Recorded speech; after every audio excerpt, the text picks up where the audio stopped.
What kind of a joke does a A dad joke? Mine eyes seen the corruption of the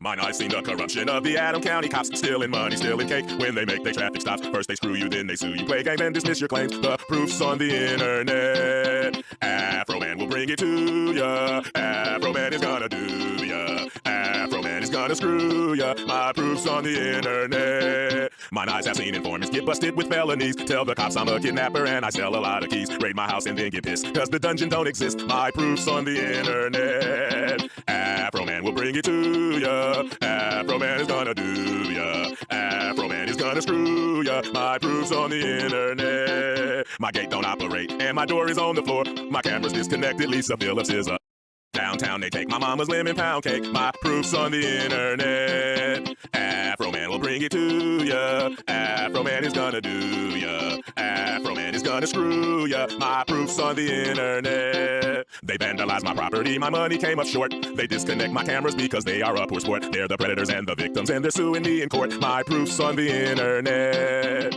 Afro Man will bring it to ya. Afro Man is gonna do ya. Afro Man is gonna screw ya. My proof's on the internet. Brian Newland is a flag. William is a pedophile. If I'm telling folks the truth, how come I have to go to trial? Newland sexting kids, that's true. Now he's stealing my money too. My proof's on the internet. Afro Man will bring it to ya. Afro Man is gonna do ya. Afro Man is gonna screw ya. My proof's on the internet. Tasha Chamberlain is a confidential informant. Roy Gabbard is the judge that signs fictitious warrant. This whole situation is totally their fault. Don't raid me, don't get videoed and caught.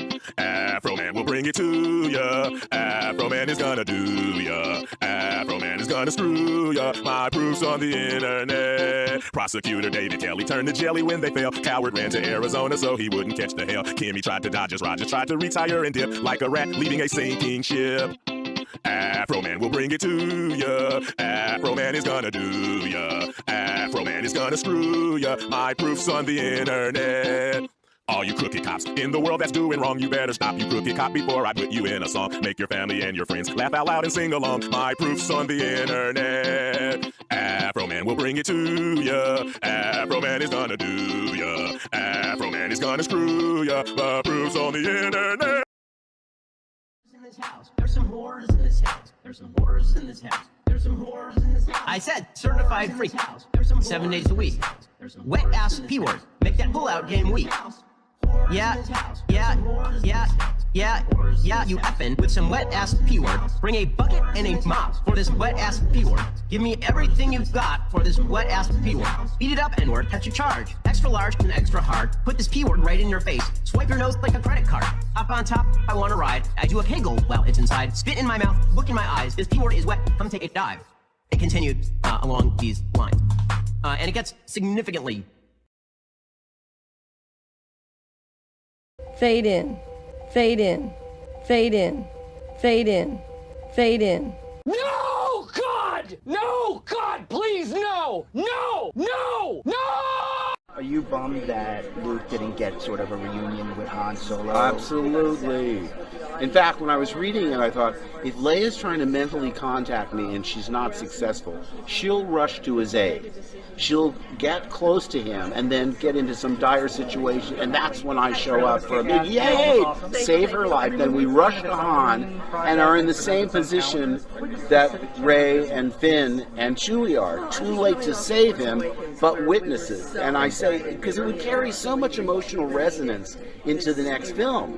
For us, his wife, his best friend, to witness, instead of two characters that have known him, what, 20 minutes?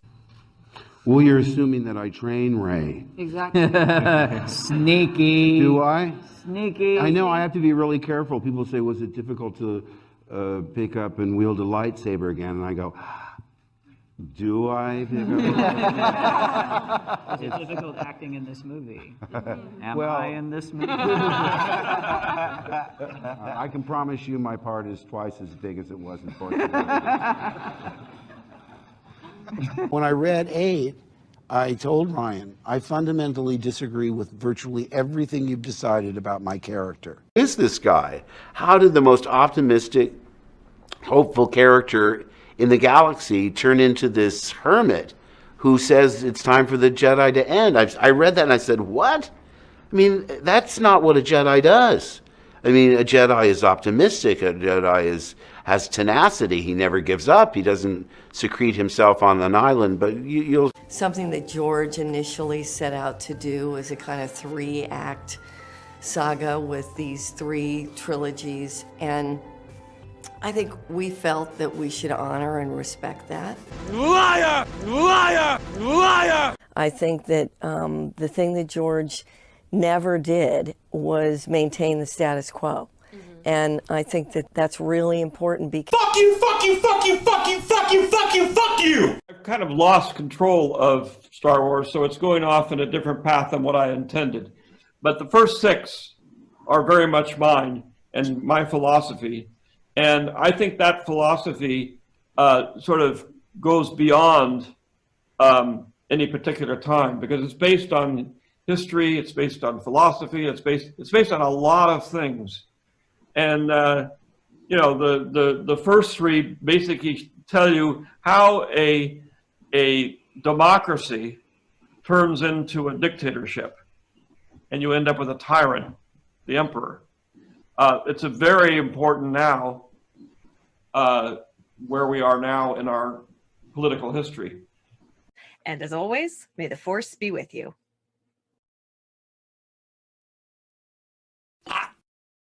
I'm kind of retarded. There's some chick named That Star Wars Girl or something like that. And she wrote this fucking screen. She was like, you're always doing this. And she ended with, be a man. And I was like, what the fuck? I've been struggling my whole life not to be a man. Yeah. Grown up fucking teenager. Not to be the version of a man we thought we were supposed to be. Exactly. Yeah. The man that she was suggesting that I'd be. And like stuff. our dad's generation. Who didn't fucking cry. No. Although my father cried. Shove that rod up that cunt's ass. Hey, what are we talking about? That Star Wars Girl. That Star Wars girl. That Star Wars girl. That Star Wars girl. That Star Wars girl. That Star Wars girl. That Star Wars girl. That Star Wars girl. That Star Wars girl. That Star Wars girl. That Star Wars girl. That Star Wars girl.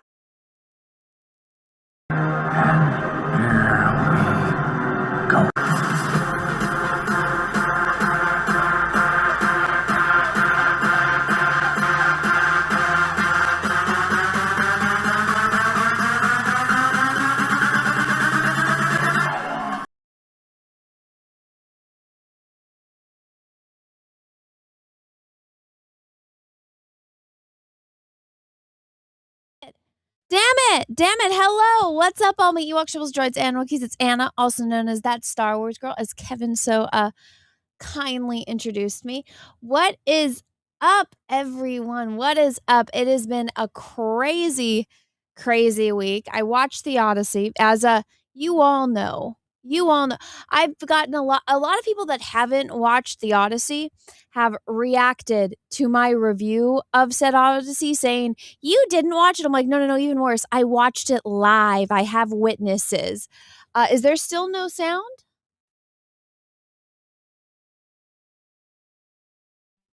Put a 1 and it shows up on here that I have sound.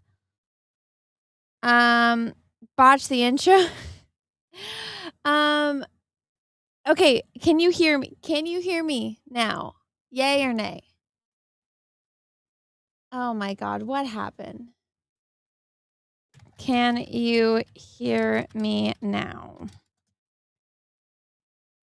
We'll find out. You're good. Okay, well, while I had, I don't know who rated me on Rumble, but I have a shit ton of people on Rumble. So hello to everybody that's watching on Rumble. I'm going to do an ad right now since I have so many people watching on Rumble. Let me refresh it so I can get the updated on the ads. Come on, Rumbles. Or not. Or Rumble Wallet is just going to fuck with me. Alrighty then. Well, I guess we can't do the ad. So you guys are spared an ad. But what's up, everyone? Hello. Hopefully you guys can all hear me now. I am coming to you very pregnant. You guys can see I had to switch over completely to maternity clothes now. It's exciting. It's exciting. I've pissed off the entire internet with my Odyssey review.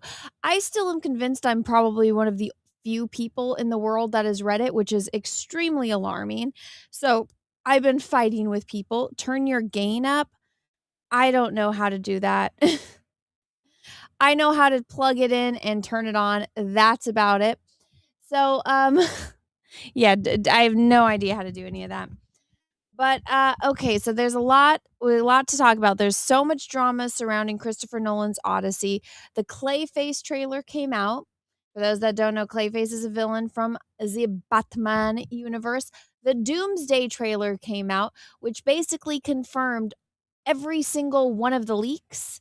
So I'm like, oh yay, this is gonna be great. This is gonna be so good, everyone. And then what else happened? Oh, Comic-Con is coming up. And yeah, I'm going to Comic-Con this weekend. Just one second. I need to turn the fan to me because I'm melting.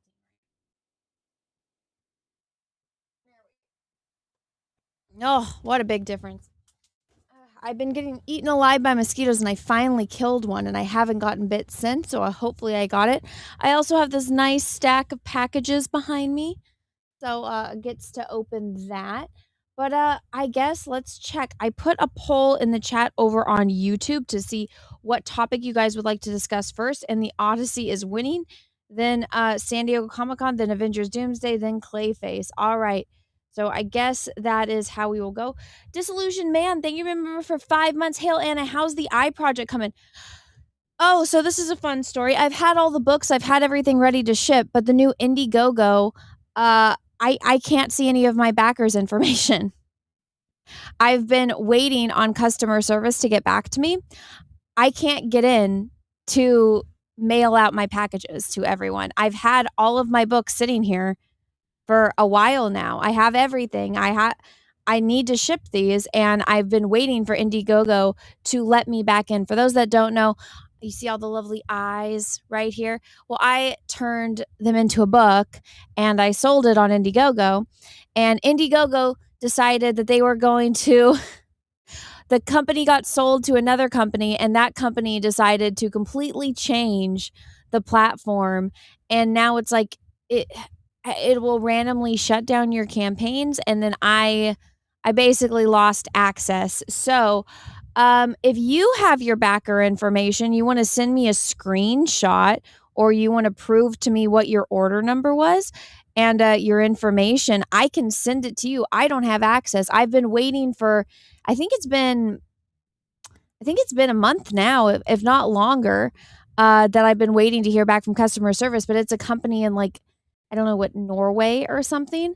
So I have something open on my laptop. I just haven't gone to see if it's still there, if it like refreshed or something. But so that's the status that I'm at. I will never use Indiegogo again. Indiegogo is dead to me. It sucks. I'm not happy about it. But let me show you guys. Oh, that's fun. I literally turned all of these eye paintings that I've done over the years, I turned it into an art book. You see it? Look at it. It's all gold. Ooh, fancy schmancy. Look at that. Look at that. So I have a bunch of these books just sitting here, and I can't send them to anyone because I don't have access to anyone's information. It's extremely frustrating. That's one of the many flaws of the new system. I will never use it again. Absolutely not. I'll probably, if I ever do it again, if I ever do another campaign, I'll probably have to use Kickstarter or something, which is unfortunate, but that is how it is now. But okay, let's start off with the biggest news of all. So I believe this came from Asmongold subreddit, and I saw Mr. Obvious tweet about it. So we are going to go through here. So this is what Mr. Obvious says about the Odyssey. A user hacked Rotten Tomatoes on the Asmongold subreddit. Praise JSON data and found the real review score for Christopher Nolan's film The Odyssey and discovered that out of 886 active users, only 498 rated it positively, leaving the true score around 56.2%. A score of 97% is mathematically impossible combined with faked ticket sales, and this is looking more and more like widespread fraud by the Hollywood industry on a massive scale. Interestingly enough, 52% or 56.2% is not far off from the Metacritic data, which has normal reviewers, non-critics / bots, which rate the film at 51%.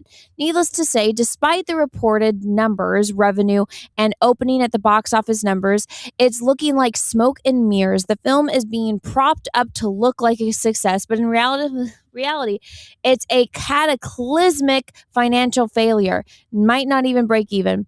I also have a sneaking suspicion they are manipulating ticket sales by pre-ordering tickets at very likely canceling those orders at the very last second. Otherwise, they are burning money. $375 million already.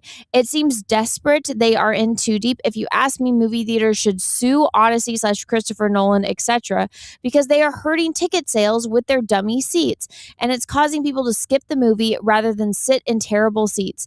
This is fraud, and I think there is room for a massive lawsuit.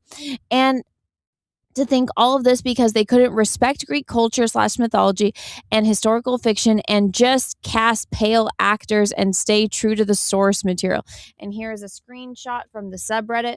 Yeah, it's pretty freaking intense, man. It's pretty bad. Holy Movie Star, thank you for the $2 on YouTube. Anna, did you ever do an American flag painting? No. I've never done an American flag painting. I've also never been commissioned to paint one, and I've just never had a reason to paint one. So that is why. I theoretically could. I just don't really have a desire to, I guess. That's very technical. I don't like doing very technical things. Already with what is it? Cecil's painting. I was painting the buildings, and I'm like, I hate every second of this. This is hell.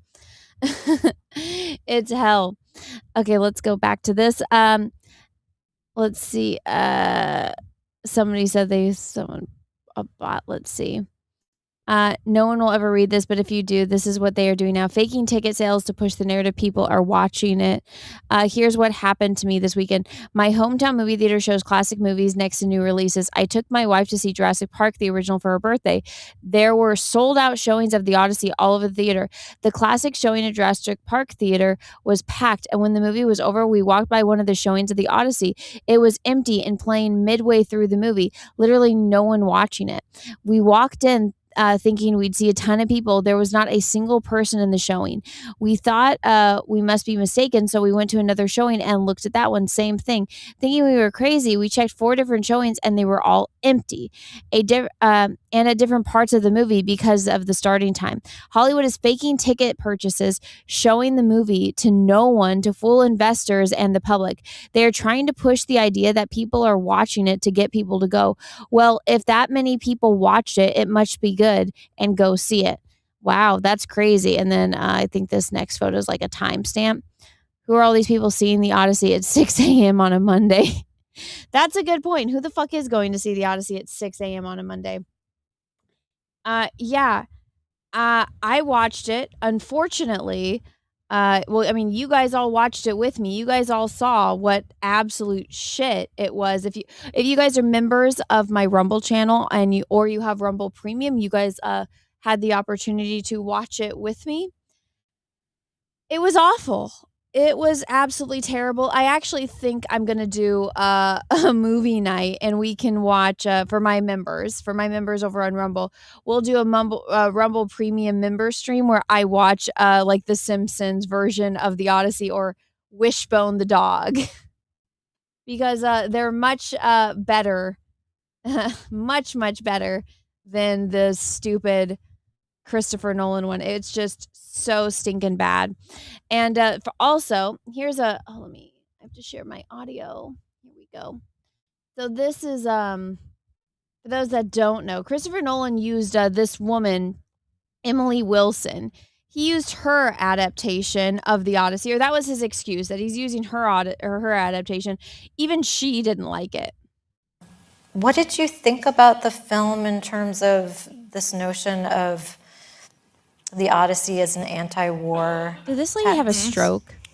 I mean, I thought it.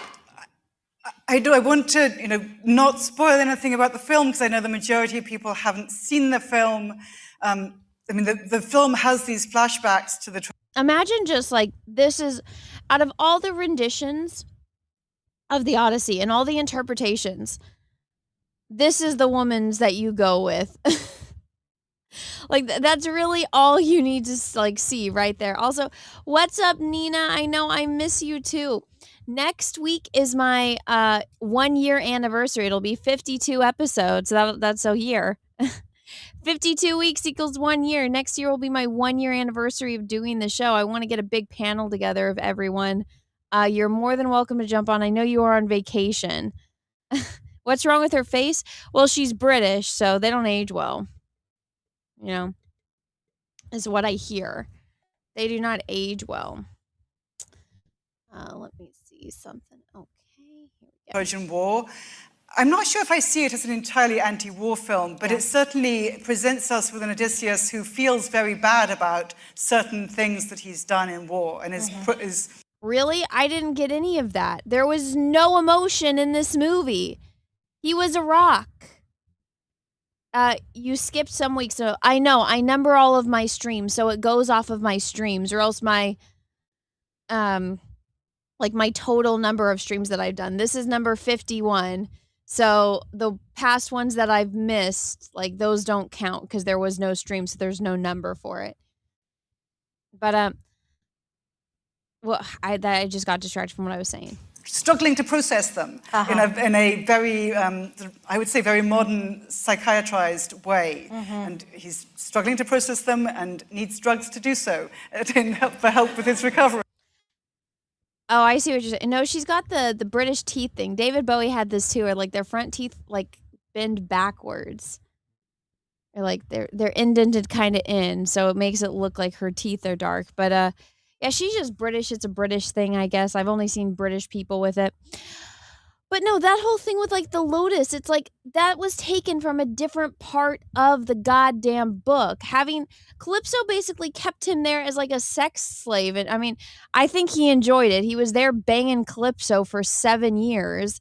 I don't think he was complaining too much. I mean, he wasn't in that much of a hurry. He's like, let me just bang you forever. Russell Hall, thank you for the 2. You and Nina should do a boob painting together.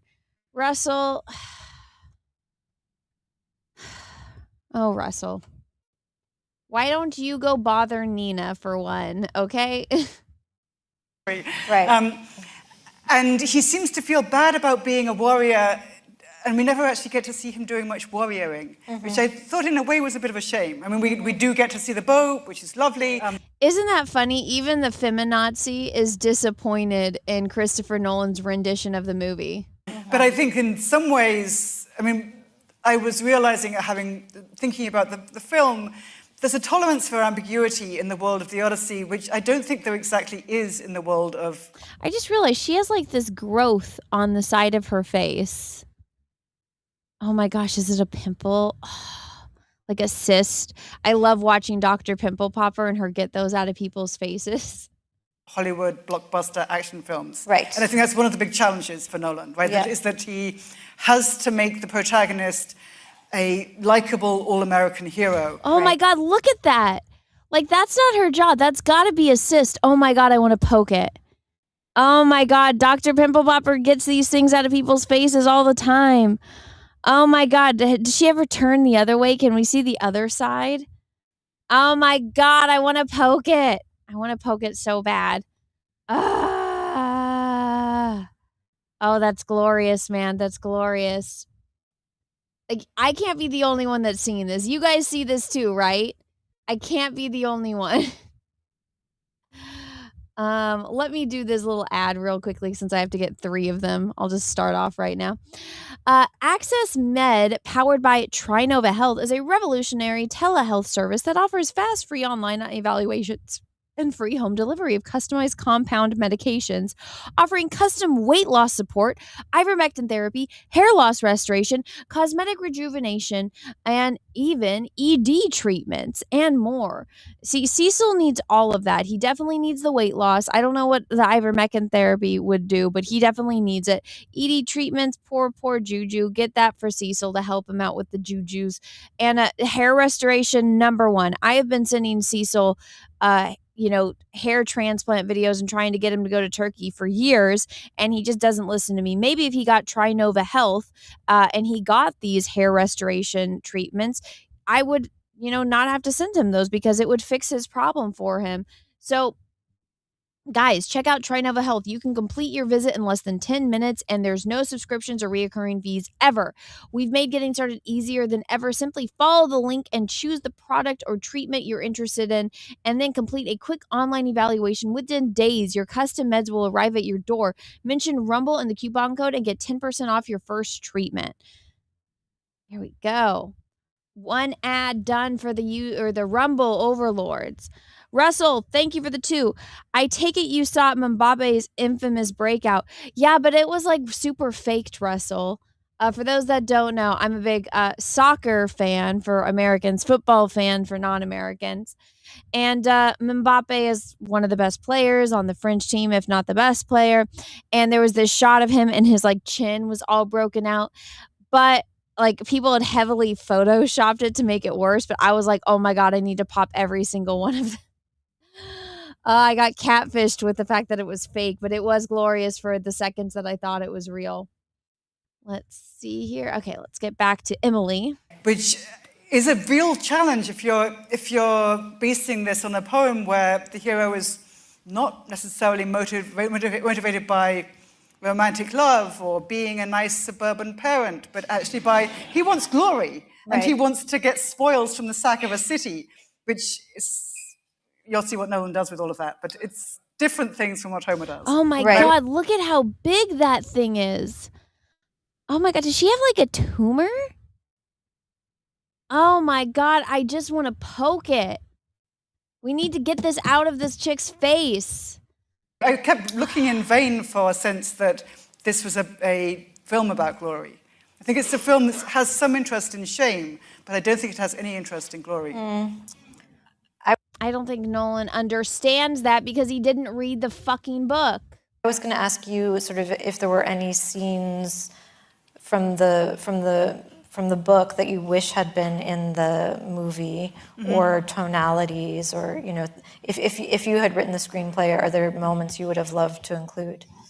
I mean, this is a very different adaptation from any that I would have done. So I think but it is very much in tune with things that Nolan has been obsessed with his whole career. Right. So I think, if you're a Nolan has been obsessed with what his entire career? I guess making bad stories. I've never been a Christopher Nolan fan. I've made that very apparent for years. I've never hidden the fact that I don't like Christopher Nolan movies. I think he's the most overrated director in Hollywood who thinks his own shit doesn't stink. But, I honestly believe the only reason he has the fan base that he does is because of the Batman movies. He has this hardcore, the Nolan, Zack Snyder has the Snyder Bros, Nolan has the Nolan Bros, and they're crazy. They're crazy. I don't know if I would say that they're as crazy as Snyder Bros, but they're definitely there. The amount of simps some guys get, it kind of blows my mind. It's oh, simping for a whammon is bad, but you hardcore simping for this dude is not gay. Okay, whatever, man. But it's just they'll defend anything and everything that he does. And this guy has gotten to the level where he thinks his own shit doesn't stink, that when he puts out crap, he can't even acknowledge that it's crap. Everything in the Odyssey is absolute shit. You want to say the movie's about shame? Where was that? I've seen Christopher Nolan get great performances out of people, and that's because he hires A-list actors. Are you guys really surprised that Matthew McConaughey gave an outstanding performance? No, because he's an A-list actor.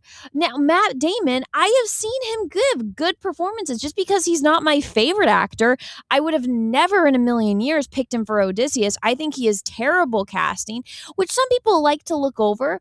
They're like, oh, Anna, you're racist. All you do is complain about Lupita and Zendaya and all the other people. I'm like, no. I've complained about everyone. I think every single person in this casting was terrible. I would have redone the entire thing. None of them should have been in this movie. Absolutely not.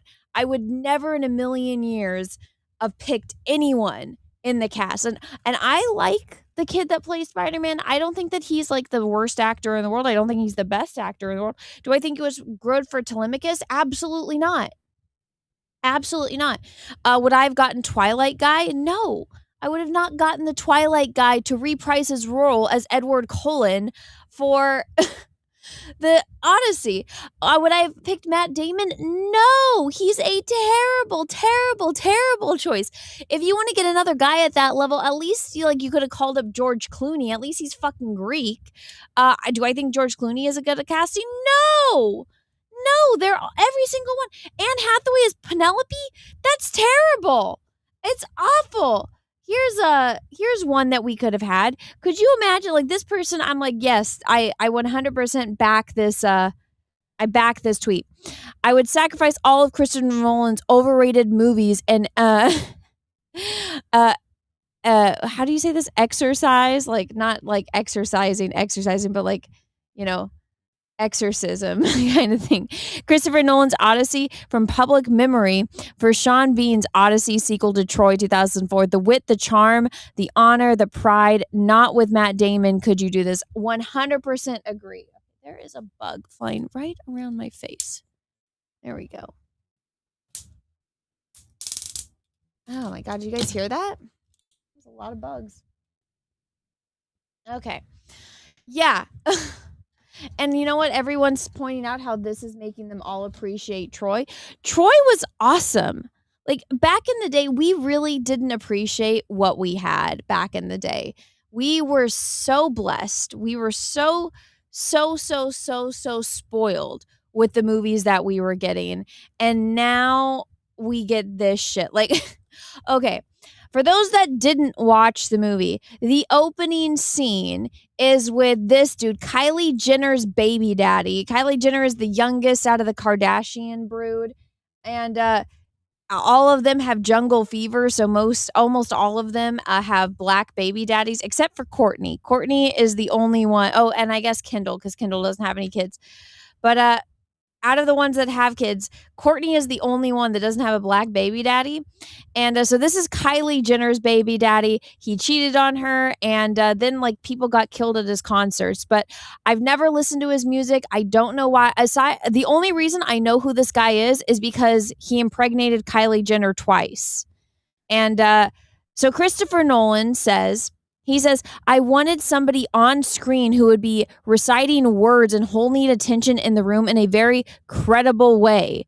So you pick Kylie Jenner's baby daddy, really?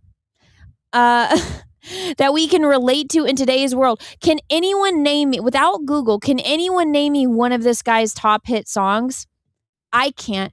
If you had a gun to my head, said, Anna, you're going to die right now if you can't name one of this guy's songs, I'd be like, I'm dead. I can't.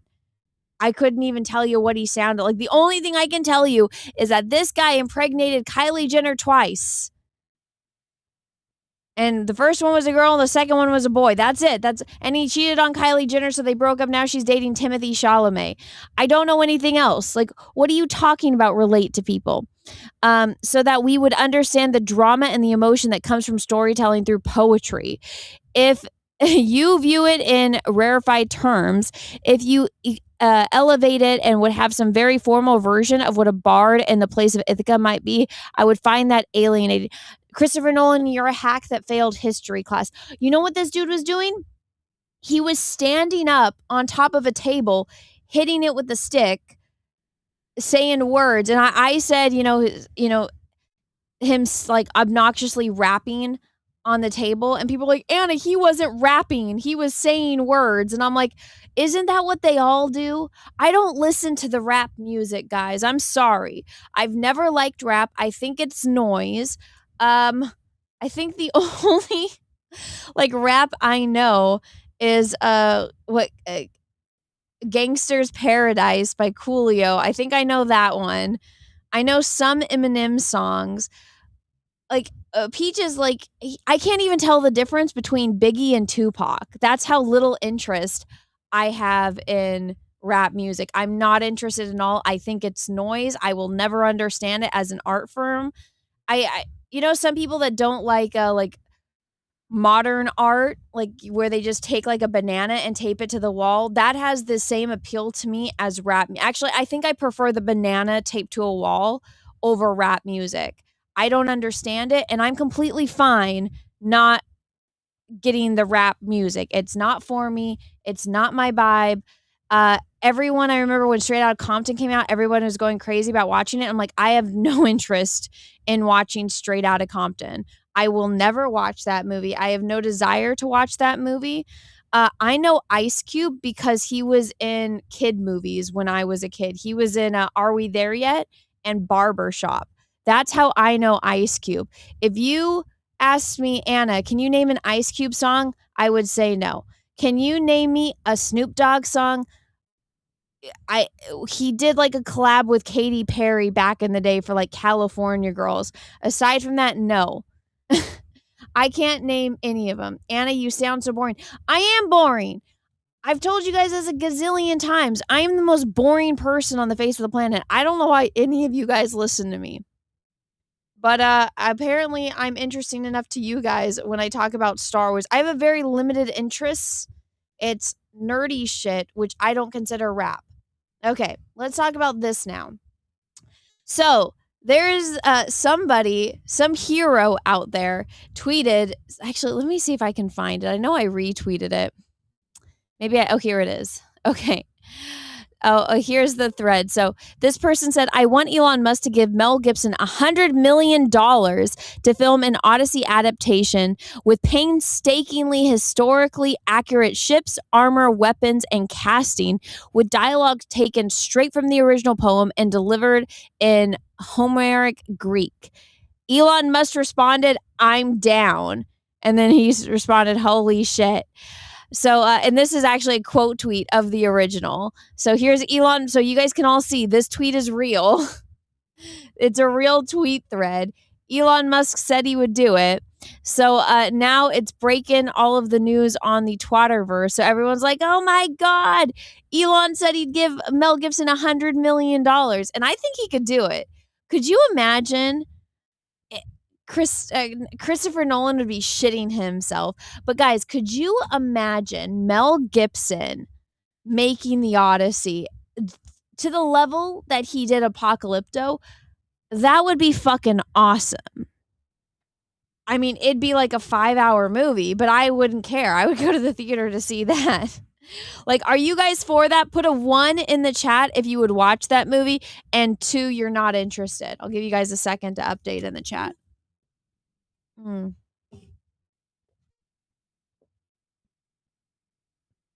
Let's see.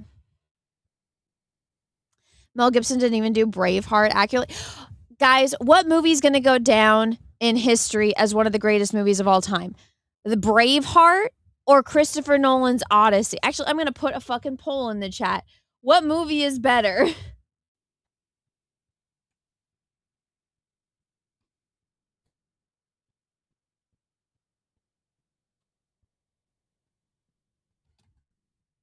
Okay, unfortunately, if you're watching on Rumble, you can't vote in the chat, but you can on YouTube. Okay, I put the poll, which is better, the Nolan's Odyssey or Braveheart?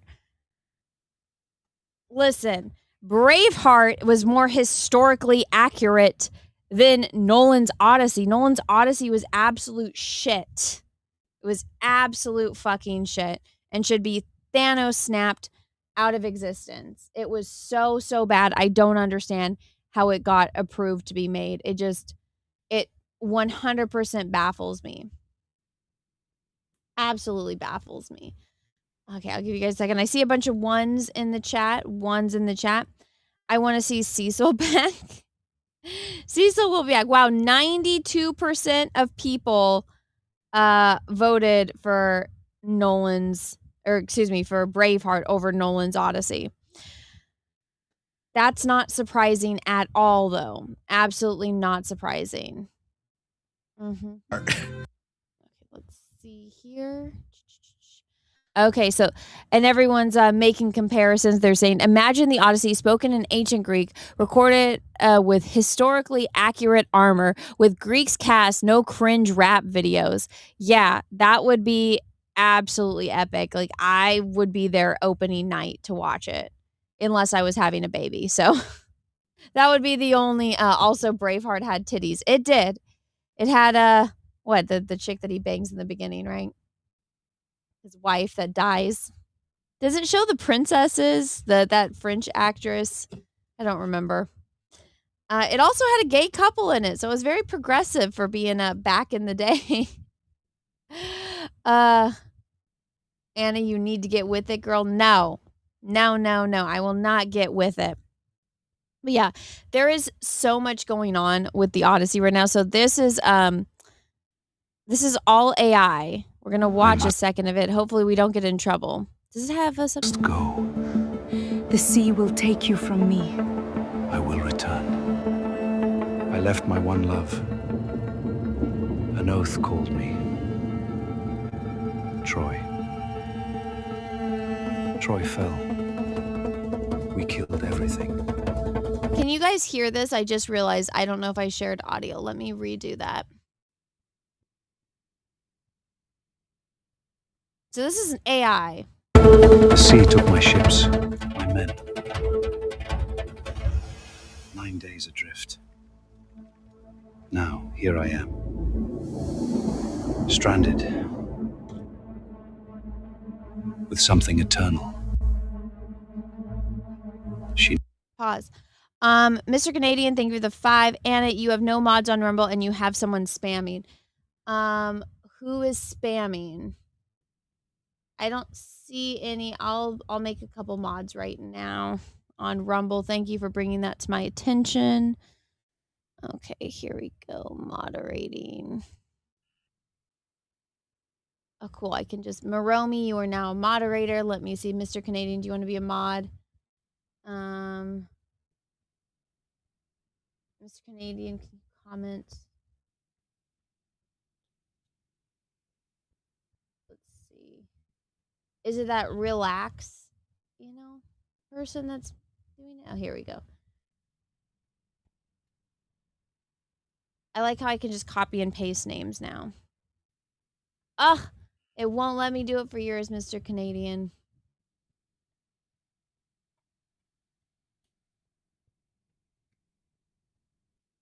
Okay, does that work? Let me see.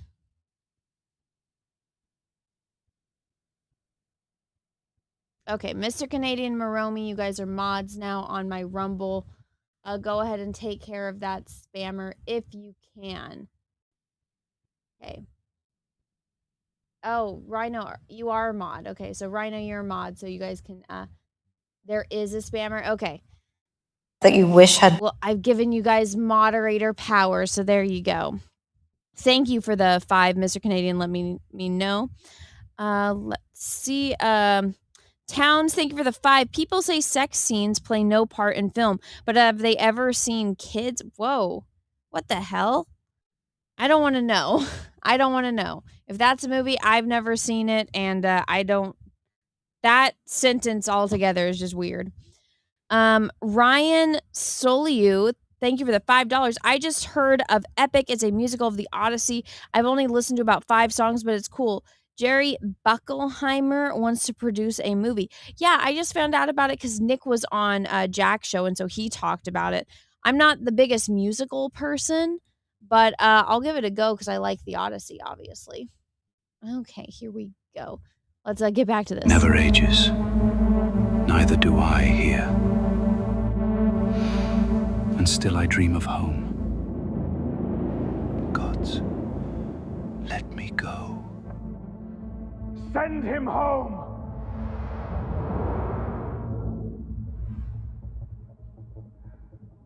Odysseus. Odysseus. Calypso. 7 years I have kept you here. Weep no more, I am letting you go. Build your raft. Be free. You mean some other thing. Not my passage. Swear it. What a schemer you are. By Styx itself, I mean no harm to you. Then at first light, I cut the timber. Or stay. Keep this house. Be ageless. Forever.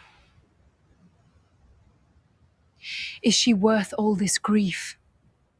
Your Penelope. I am not less than her. And still, every day, all I want is home. My wife. None of this was in Nolan's. My own halls. I know you can understand that. At least I think you can. Please just come out of the sun. One more night under my roof.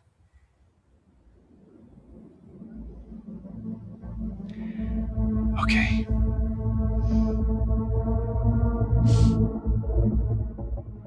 I know, I have seen worse acting than this too. I watched Christopher Nolan's movie.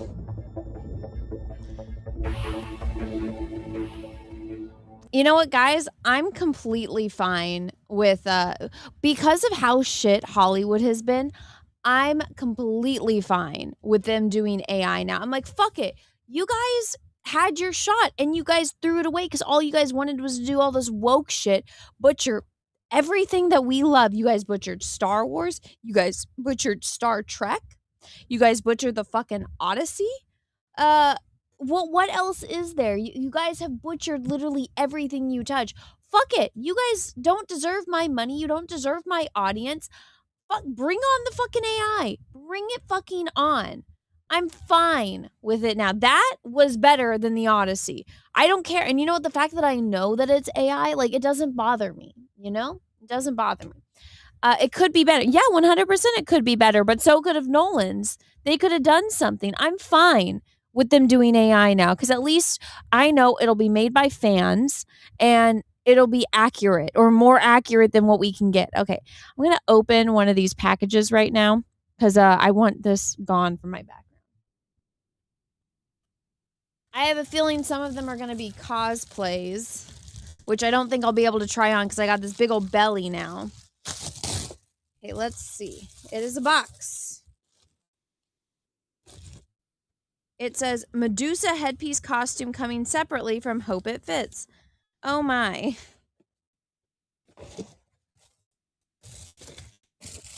Oh yay.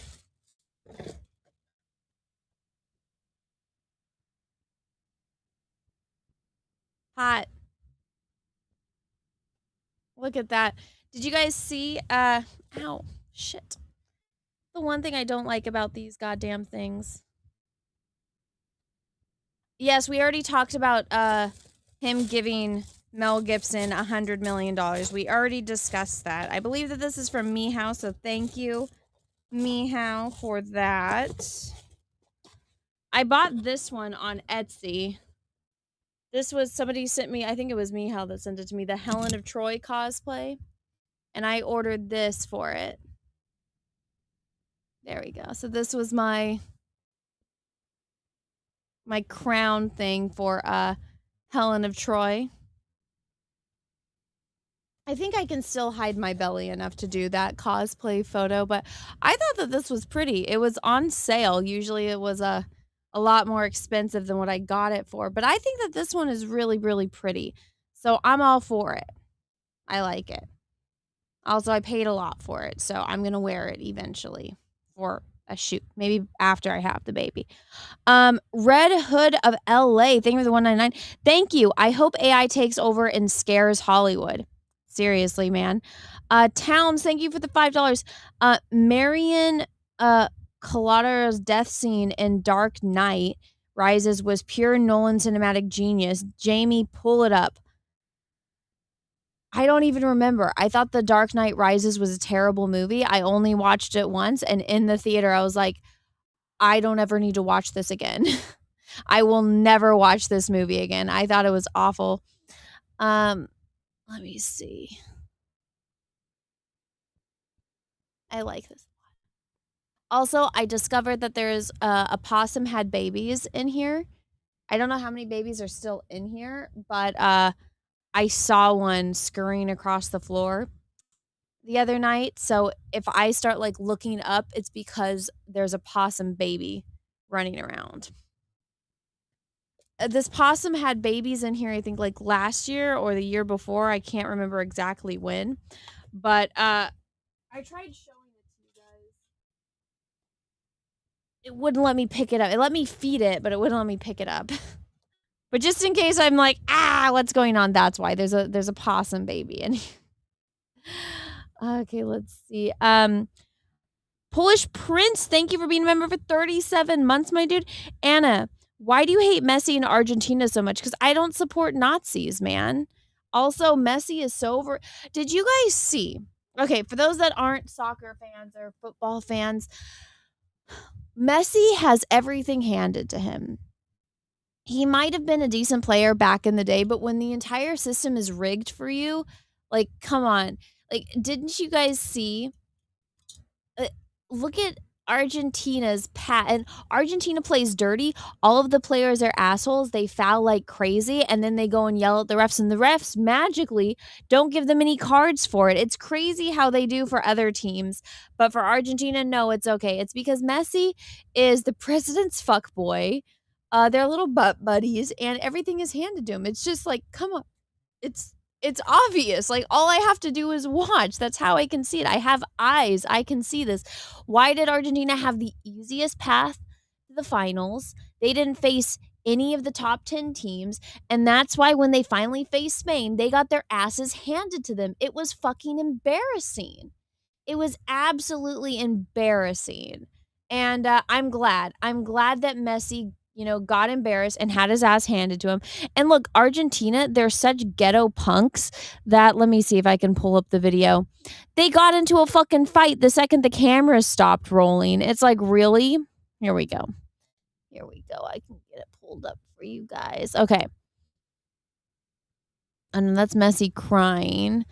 They had it prepped for this. Look, there's literally a fight. This dude is a fucking asshole. Yeah, you want to know why I don't like Messi in Argentina? Oh my God, pause. Come on. It's because they're a bunch of thugs, man. Like, look at this. Right after the cameras stopped rolling on them during World Cup, Argentina started a fight. Watch this. Look at that. Argentina are a bunch of thugs. It's funny how, though, they have very German last names and blonde hair, blue eyes. Have you guys noticed that? Argentina seems to have a lot of German heritage that all just came all of a suddenly at the end of the 1940s. Not suspicious at all. Right? Mm-hmm. Yeah. Let's see. But yeah, you really want to know why I hate Argentina? I think it's common sense. Everyone in the world hates Argentina. I'm not the only one. It's Mihao. What's up, Mihao? Thanks for the crown. The Medusa costume was sent before your big announcement. Padme costume is coming soon. Oh, wow, thanks. I was joking when I said the Padme stuff. Daniel Lopez, $4.99. Thank you. What are your thoughts on Troy with Brad Pitt and Eric Bana? Could you react to the new trailer 4K release of Troy that Warner Brothers put out? I don't see why I need to react to something that I've seen before. Like, I don't understand what everyone's obsession is with 4K. I'm fine with the grainy VHS stuff. I don't need any of that. I guess it just is another way for them to make money. But I have Troy on VHS, and I think that that's fine, a fine way to watch it. I don't need any other version of it. I don't see why I would need to react to the trailer because, I could. I don't think there's going to be anything new. Is that why it's popping up all over my feed, or is it because everybody's just talking about it? But I think it's a fantastic movie. I love that movie so much. Hector is my favorite character in the Iliad, and it's just so tragic. But he was such a good big brother. His little brother's a shit. Of course, I don't like how they change like aspects of the ending. I you know, the fact that Paris doesn't die and he gets to get away and like go run off with Helen instead of Menelaus, and Menelaus is the one that gets killed. It's like, really? But you know, it's a good movie. Joseph, thank you for the $20. Besides Cecil, you're sort of the best for the last 10 years or so. Just saying. Aw, thank you. I will hand over the number 1 spot to Cecil. I'll take second place there. But thank you for the $20, my dude. I appreciate that. Let me check if any Rumble rants. Nope. You guys on Rumble, you guys are hustling me over there, man. But it's okay. It's okay. I got YouTubes. Actually, Rumble has been really good to me. I'm making more money now on Rumble than I am on YouTube. And that, like, the whole Rumble creator program really hooked it up. So thank you to Rumble for that. Towns, thank you for the 5. What's worse, soccer fight or Brittany Venti in your bathroom? Oh my god. What does Brittany have to do in the bathroom? Like, what's worse? Like, I don't have to do with any. Brittany using the bathroom. What is that? Is that a reference to something? I don't see how a soccer fight is bad. I mean, I'm sitting here at home watching it. I'm not involved in either of those things, so I don't understand the reference there. But thanks for the $5. Okay, let's open. Oh, I just see a goddamn mosquito. Let's open this one. Yeah, I had the baby with me when I went to the post office, and the guy had to help me bring this out to my car. All right, let's see. Foreplay. Oh, yay. Alrighty. I cannot put this on right now. Because for those that don't know, let me see. I have a big old belly.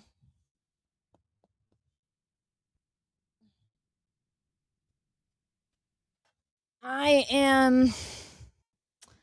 need to do the math. I'm either like 4.5 or 5 months pregnant right now. I'm due in December. So if anyone wants to do the math for me, I go off of the weeks thing. I'm at like 20 something weeks. So I'm kind of pregnant.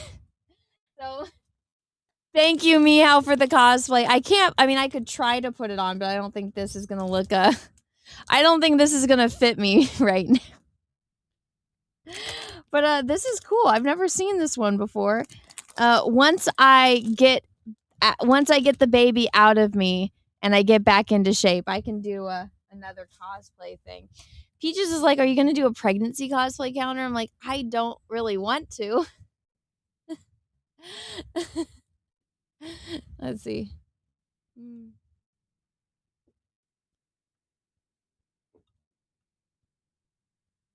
4.5 months left. Is it really?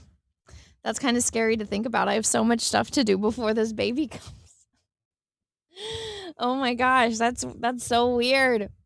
That's so weird. I'm gonna have you guys on Rump. Stop it. I'm gonna have another baby soon. Wait, that means December is only 4.5 months away. Oh my god. Really? My daughter's gonna have her second birthday.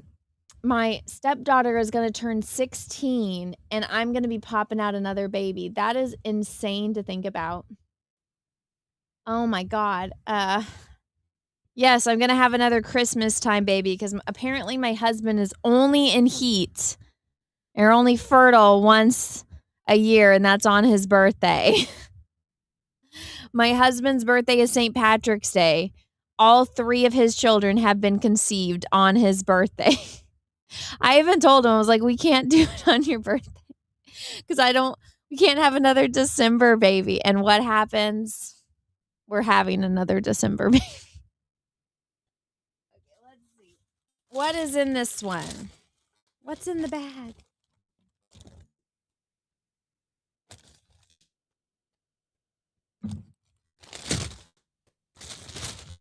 It is a wig. Oh, no, it's not a wig. It is women's cosplay standard purple. Is there a note? Arizona. I have a feeling I'm not going to be able to put this on. It's purple. What is this? Oh, is it a swimsuit? It is a swimsuit. I might be able to fit this. I don't know if you guys want to see a pregnant woman in a swimsuit, though. Let's see.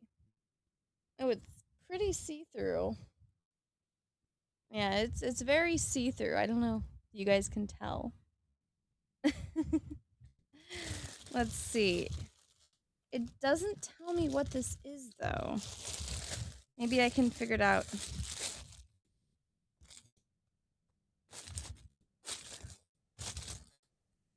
Does Peaches have a fetish for leprechauns? No, it's just his birthday. What guy doesn't like...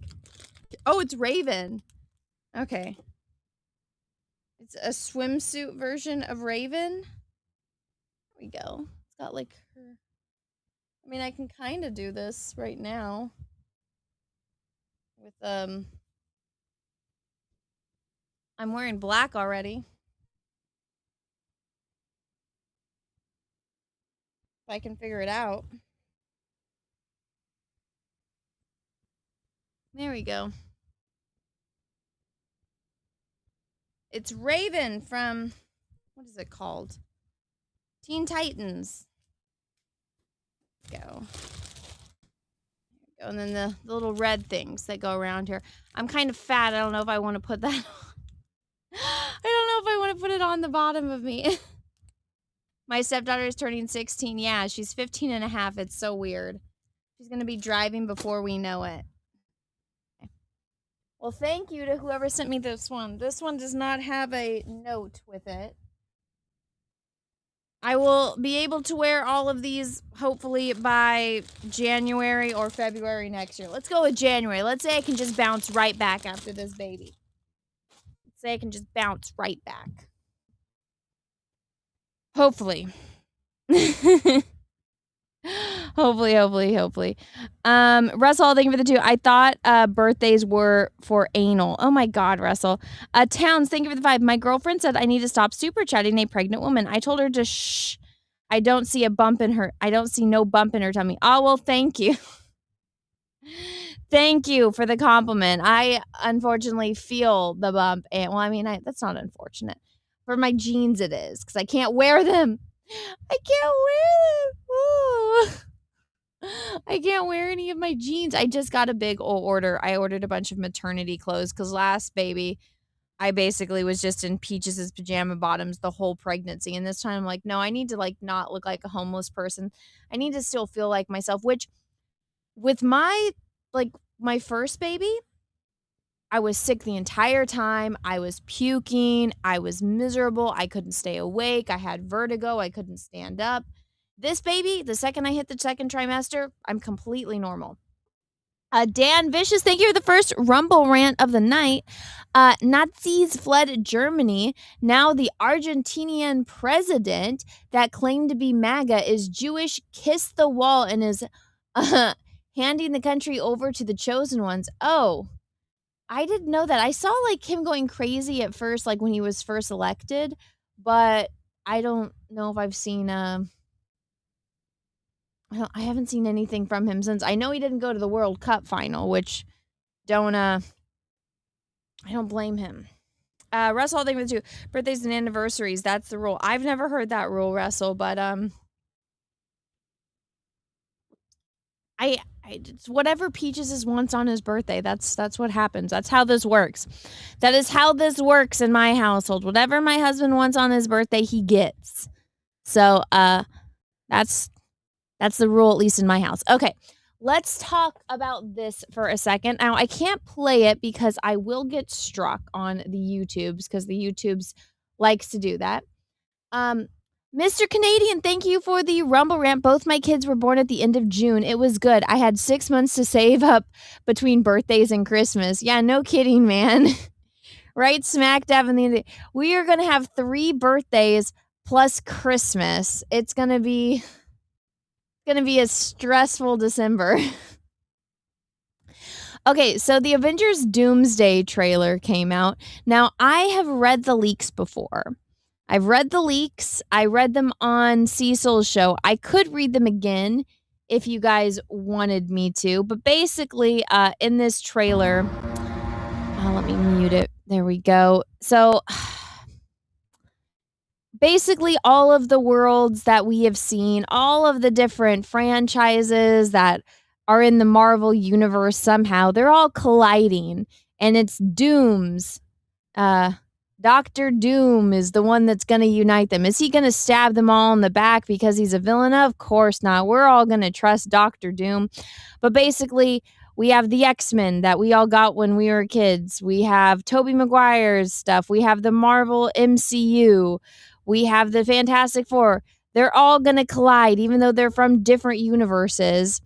And Doom, they're all going to listen to Dr. Doom, which is going to be a great decision. There is absolutely going to be no flaws there.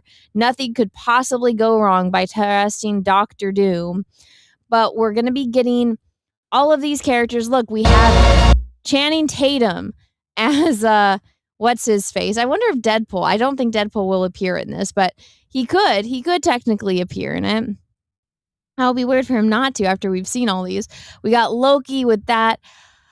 So basically, like I said, all of everything that we're seeing here in this trailer confirmed everything in the leaks. So I'm probably going to do a video later tonight, and I'll post it sometime tomorrow, of going over the leaks and how they coincide with everything that we've seen in the trailer. It's not confirmed. Anna, don't listen to the leaks. Listen, everything I've seen that's leaked for movies in the past decade, it's all pretty much come true. I read the leaks. I thought that it was bullshit. And then I saw this trailer and they're pretty spot on. Russell, thank you for the 2. What if he asked for Cecil on his birthday? Absolutely not. And Peaches would never ask for that. So how dare you? How freaking dare you? Disavow. Russell, you don't like me anymore. You are being mean to me today. I don't understand why. How dare you? See it in infinity vision. 12/18. What if I have the baby on that day? I can't even plan out going. I can't even get tickets in advance. What if I have a baby? Let's see. Would you guys like me to read you the leaks? I can read you guys the leaks again. I read it over on... Actually, you know what? Fuck it. I'll just read it. Let me get them pulled up again. I sent it to Cecil. Let me just pull up my messages with Cecil from back in the day. Let's see. Oh, I need your guys' opinion on something. I got hit up by a pretty big YouTuber about doing a debate stream. I didn't know who he was. I had to Google it. So I might need your guys' help telling me on if I should do this thing or not. I think they're going to fly me out to Texas to do it. I don't know if it's a good idea or not, but I'll show you guys in a minute. Okay, let's read these leaks. Oh, there's all my DMs. Okay. What? Okay, hold on. Let me stop. Let me open image in new tab. That's what I should have done from the beginning. Okay. Are you guys ready? Okay. Full plot description, I like how they spelled that wrong, of Avengers Doomsday. Avengers Doomsday opens in New York City on Tobey Maguire Spider-Man's Earth. He's fighting Deadpool and Wolverine, who were sent with a planet-killing bomb built by Beast to destroy Tobey's world in order to save their own universe from an incursion. Tobey battles Hugh Jackman's Wolverine, who manages to plant the device. Wolverine stays behind when it detonates, and both he and Tobey's Spider-Man, along with everyone on Earth, are killed. Deadpool escapes and returns to his own Earth, which we see in the distance. Charles Xavier watches the destroyed world below with sadness, but they had no choice when they cut to Tony's funeral.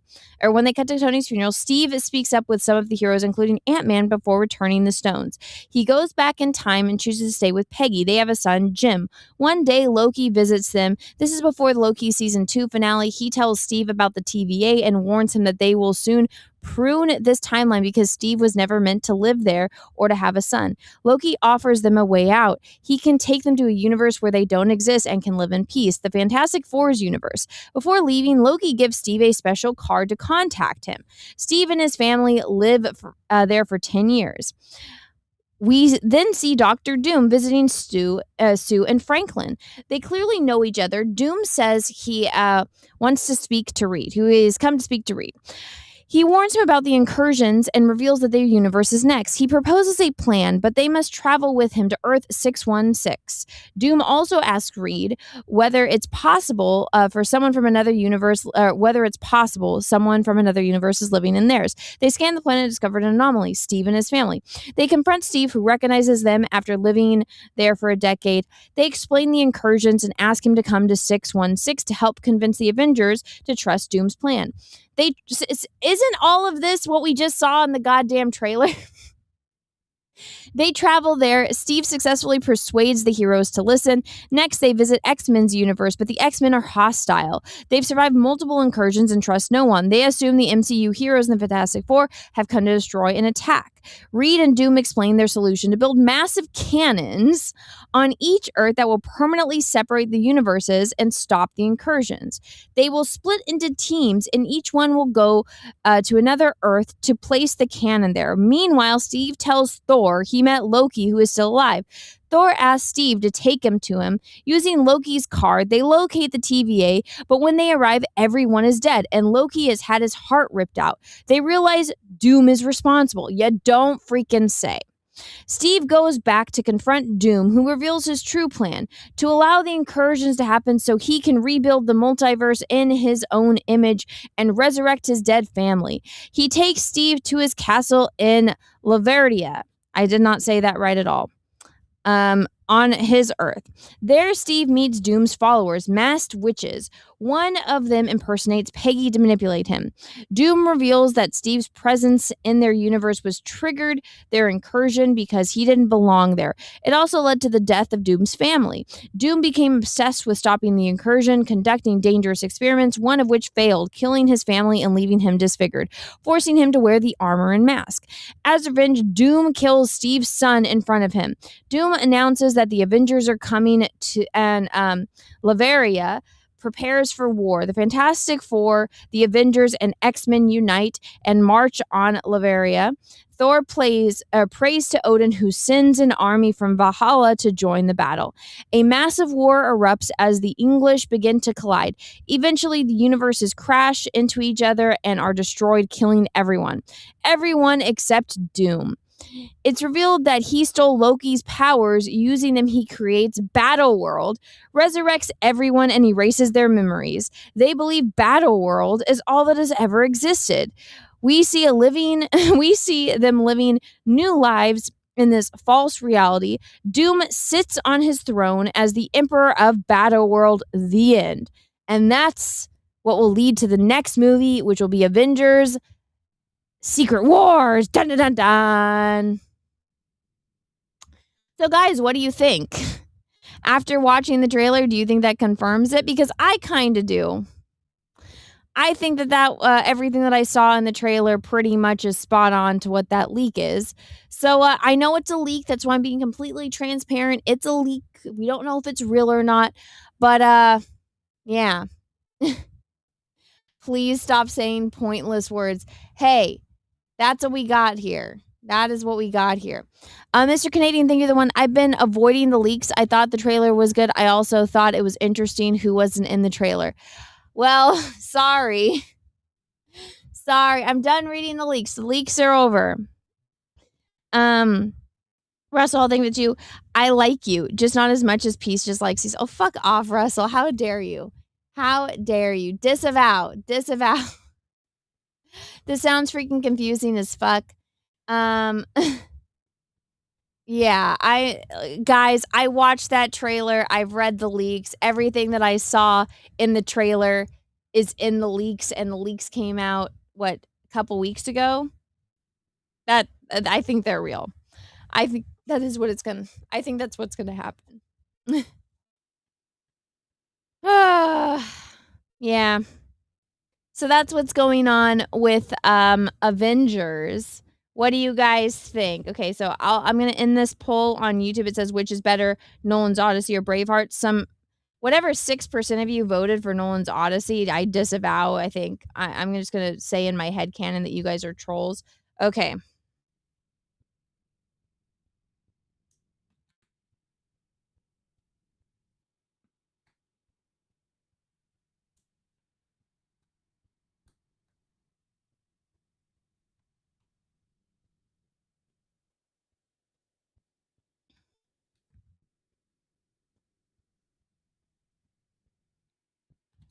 Okay, I put meh or excited. You guys can go vote on that in the chat.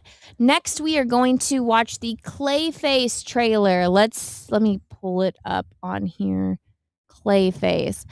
So, how they did the penguin, I guess they're doing a Clayface as well. I don't think it's a TV show. I think it's a movie though. I saw a poster of it and it reminded me of like the Dorian Gray stuff. Okay, here we go. Clayface official trailer.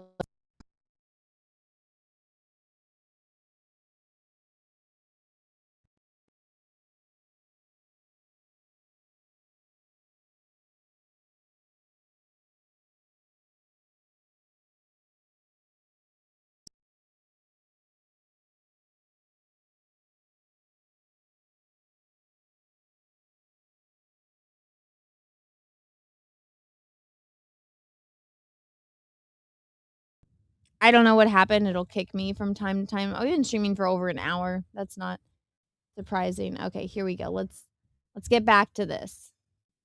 Okay. Oh, let me is that the dude for Josh Hutcherson from Oh no, it's that guy. Oh, that's funny. Wasn't he Hawkman? No, he wasn't Hawkman. He was Angel. Wasn't no. Who the fuck was he? Wasn't he an X-Men?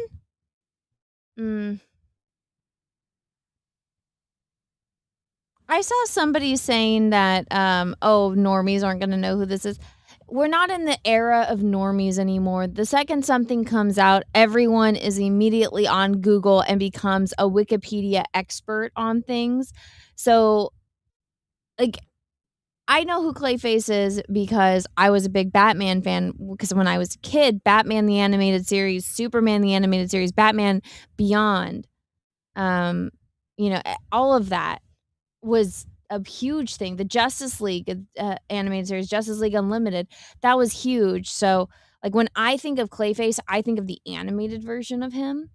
And like this looks pretty spot on to the animated version of him. I know I was watching Film Threat like with Chris Score's stream earlier, and I was like, I know a lot of people would like it if they did like the Arkham City arc. For those that haven't played the game, which I haven't, I'm not good at video games, but I know what the story is because I looked into it. And I was talking with Lethal Lightning. I don't know if you guys watch his channel, but he's a big fan of it. And we were talking about it years and years ago. But there's a big plot twist that involves Clayface in Arkham City. So if you ever play that game, then you guys know what I'm talking about. I just got bit like 3 times on my leg by a fucking mosquito. And I'm like, I know people would like that because people really liked that in the game. But I don't think it looks bad. I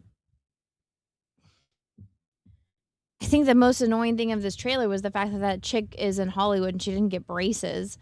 I'm sorry, but like if you have a gap in between your teeth, get those fixed. Get the braces. You can easily play the Arkham games not hard. Not true. I tried playing it live once and I couldn't even get Batman to move. Clayface looks better in Doomsday than my opinion. It looks a little less chaotic, like I can follow the story. But yeah, I mean I didn't mind it. I actually thought it was a lot better. I'm gonna like it. I'm actually gonna go and heart it up. I thought that looked better than what I thought it was gonna be. I definitely thought that was better than what I thought. Towns, thank you for the 2. Black Surgeon side effects. Oof. Tuna Watt Studio, thank you for the 2. What's up, my dude? Congratulations, Anna, going to San Diego Comic-Con this weekend. Yes. I actually might go tomorrow. I don't want to, but there's a panel that I want to go to. It's the Lucasfilm panels. Let me see.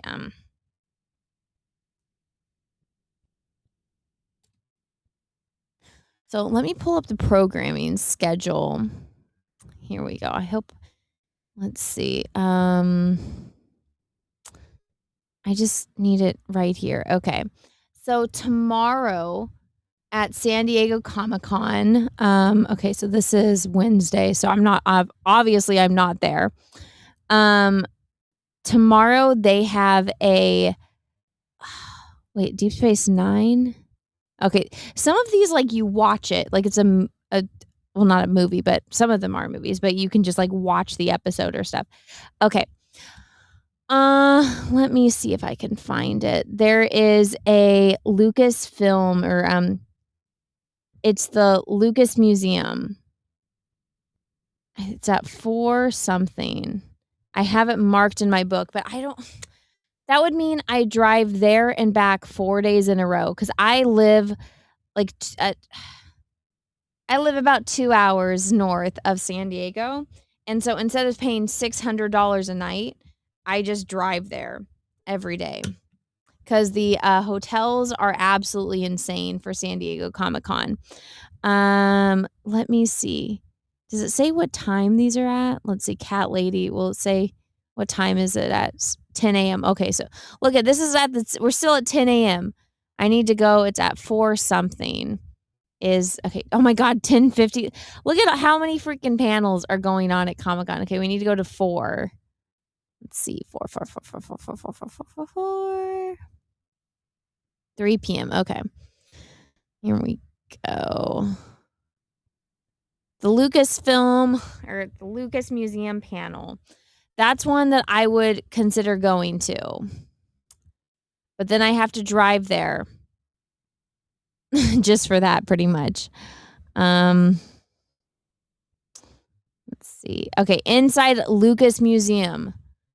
Jim Lee is hosting. It's in Hall H. The art of visual storytelling is created with an exclusive sneak peek inside the Lucas Museum of Narrative Art, featuring the museum's senior curator and head of film programs, Ryan Linkoff, Stupid Buddy Studios, Seth Green, and Matthew Sinrich, and DC President Publisher and CCO Jim Lee. The panelists offer a first look at upcoming museum content and filming programming, an exploration of narrative art, and an unexpected detours that have inspired George Lucas and generations of artists. Now, George Lucas is not going to be there. I don't know. This is Hall H, so this might be a difficult one to get in. I might just have to go there and wait in line all day, but I will have the baby with me if I go tomorrow. And then I have to drive all the way back and host Jack's show. So I'm just like, do I go? What do you guys think? Should I try to go to it? Tudo One Studio, thank you for the 2. I lived in Palm Springs and would drive to San Diego too. Yeah, I live in Orange County. It's a really pretty drive. The traffic can get insane. It's just,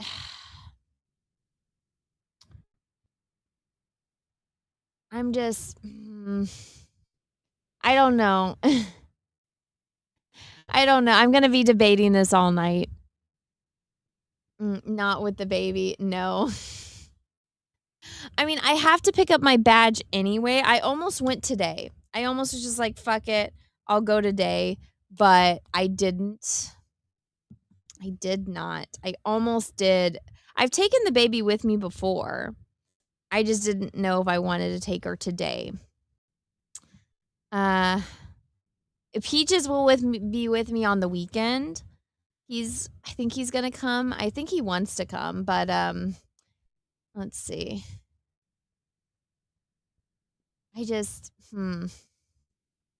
Would you guys go? Would you guys go to this panel?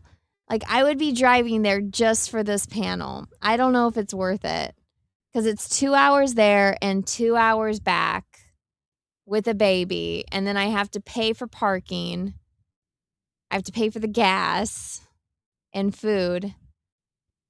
I thought you were on New York. No, Cecil lives in New York. I live in California. I am a California girl born and raised. No, F the lines. I mean, I could message Chris and see if he's going to this panel and see if they could get me in, but I don't know if it's worth it or not. Not worth the hell, no. Yeah. 4-hour round trip, not including traffic. I know. You're pregnant, too much stress. Well, I'm going to be going this weekend. On Friday, I'm going by myself. I think, I don't know if Peaches, I mean, maybe he'll come with me. Peaches doesn't really, he's a one day. He's like, I'll do it once and that's it. But, I don't know if he's going to come with me the next day. But, let me show you guys this, without doxing my DMs. Let's go. I posted this. So they have like an LGBTQIA section. And look at this.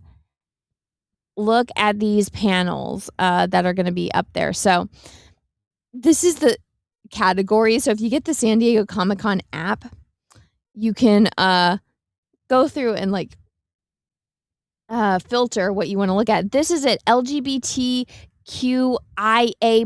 There's over 32 panels in that category. Listen to this one. The characters we deserve. Youth talk gender and orientation in popular arts. Youth across a range of gender expressions and sexual orientations discuss how well popular media keeps up with culture. Have they seen themselves accurately represented?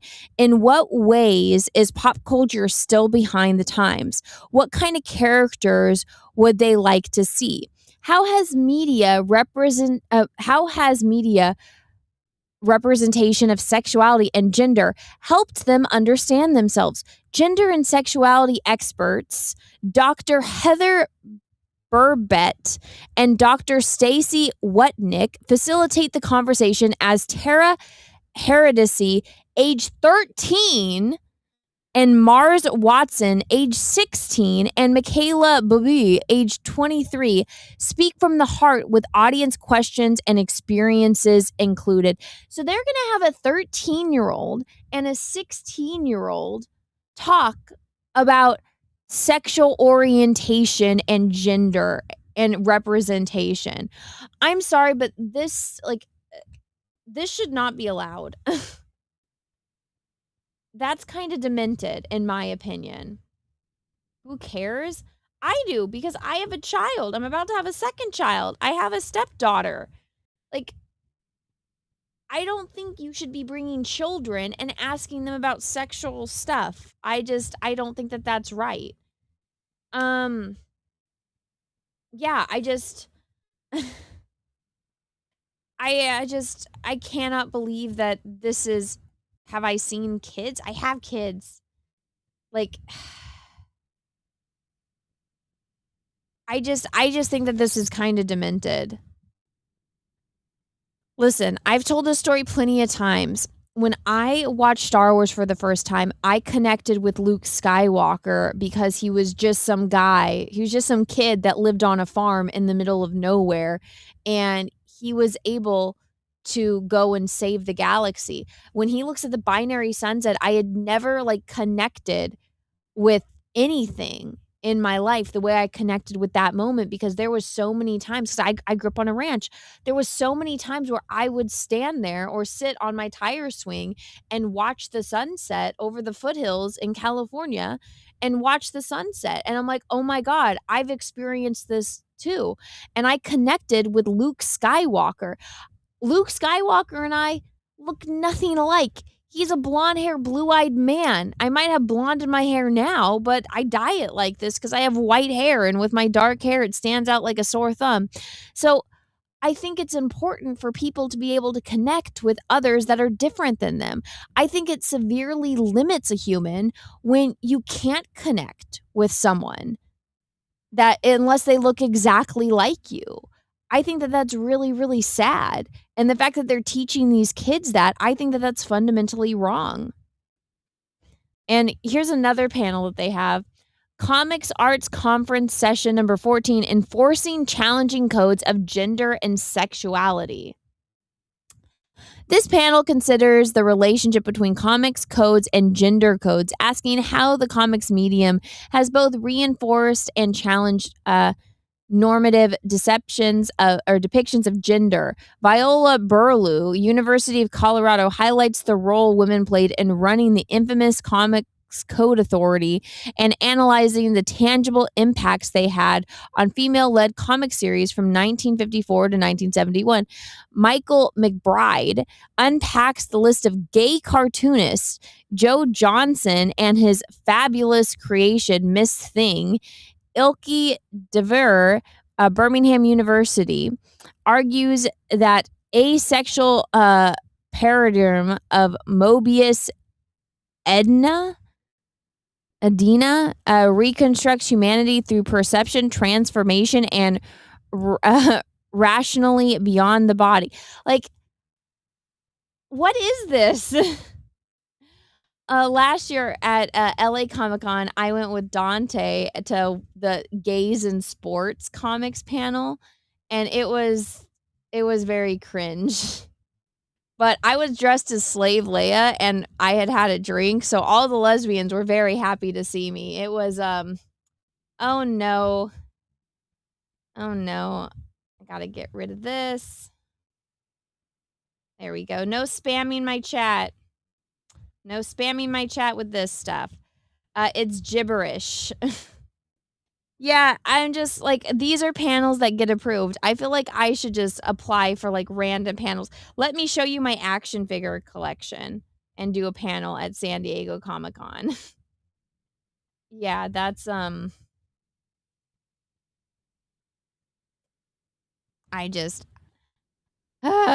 can't believe that this shit is real. The one with the kids really bothered me.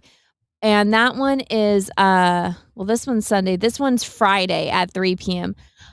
I'm almost like tempted to go just to see, well, first off, if anyone else goes and just to see how bad it is. And honestly, like, I kind of just want to tell those kids, like what I just said to you guys, like, I think that it's very limiting to tell people that they can only identify with people that look and feel exactly like them. I think that, you know, one of the beautiful things about humans is that, you know, you really want to get the woke and get on the diversity aspect of it. I think one of the most beautiful aspects of humanity is that you can connect and resonate with someone that has a completely different backstory and life experiences than you. You know, it's this is I don't know, I think it's demented what they're doing to kids now, and it irks my soul to like my very core. Like, it gives me the heebie-jeebies. I can't believe like that. And you know what, those kids are probably like, oh, I get to go to Comic-Con, I get to speak at Comic-Con. But it's like you're being manipulated and you're used as props to push these people agenda. How much you want to bet that those kids are in the middle of transitioning too? Okay, let me open this big box.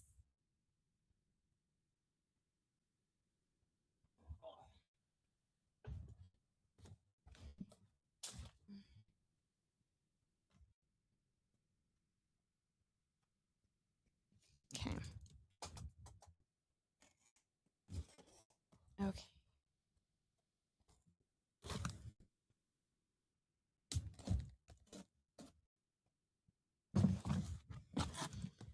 Okay. Oh, Cheetos. Who is this from? This is from Starseer. So thank you in advance, Starseer. Oh, costumes. I don't know if I'm going to be able to fit any of these, so I apologize. Let's see. What is this?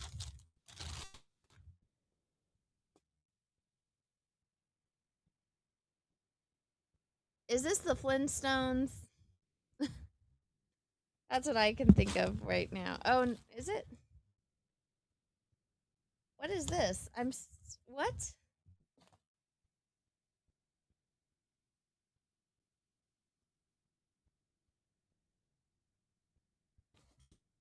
What is this? Is this like a loincloth thing? Is this Jane? Or is this the Flintstones?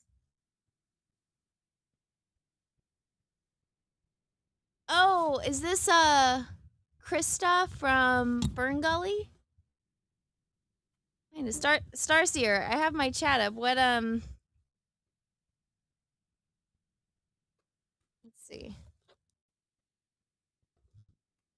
Does this say? Rainforest set. Oh, I think it is Krista from Fern Gully. Okay, cool. Thank you. I mean, I could technically put this on, but I'm gonna have a big old pregnant belly with it. What is this? Damn, I think you're right. It says Rainforest on it, so I'm guessing it's Krista from Fern Gully. Is this Tinkerbell? I think it's Tinkerbell. It is. It's like a corseted Tinkerbell. Oh, that's cute. Oh, I like that a lot. It's like the leaves. Aw, thank you. I dressed up like Tinkerbell a few years ago for Halloween. I was Tinkerbell. That's actually the night I met Steve Giblin. I was dressed up like Tinkerbell. Okay, let me see. Also, I got hot Cheetos. Okay, so I discovered that they have... So when I buy the bigger bags of these, they don't have very much powder on them, but in the small bags, they do. Maybe it's a thing, maybe it's not. I don't know, but thank you. I can eat these on my drive to San Diego. Thank you. Action figures. Oh, look it. Okay, who did you send me? So I have most of the collection now to Spaceballs. Where's my X-Acto knife go? I think there's 3 of them here. I'm going to try to not break them. Okay, who did I get? Oh, the king! Oh my gosh. Okay, who else? Let's see. So far, I have Princess Vespa. I have Darth Helmet. I have the king now. King Roland. Oh my gosh, why am I blanking on her name? Joan Rivers. Oh my god, why am I blanking? Don't tell me, what is it? It's I know. Virgin Alarm. Virgin Alarm. Dot. Fuck, what's her name? Fuck, what is her name? Dot, right? They call her Dot. You guys, I am allowed to eat Cheetos while I'm pregnant. This baby likes spicy food. Yes, okay, Dot. Ludicrous speed, go. Okay. Then I got the little Jawa. Baseballs. I need to get the little protectors for these because these are precious. Oh yeah, there's a Spaceball panel I want to go to. Oh my goodness. So thank you, Starseer, for additions to the collection. I think now all I'm missing is Yogurt, Lone Star, and Barf. Those are the only ones I'm missing now. Oh my gosh! Ah, thank you! Oh, thank you. I got a purple controller. Yay, I can use this when I do my, my whatchamacallit, my gaming streams. Oh, Tinkerbell's wand, too. Thank you. Let's see, what is this? This is, Let the Sparkle Begin. Electric crowns. What? Did you send me a crown? Oh, what is this? Electric crowns. Thank you for your order, Star. Hope these add twinkles to your day. Love, Christine. Oh, that was sweet. Let's see. What is this for? Let's see. Anna's potato cam. Oh, no.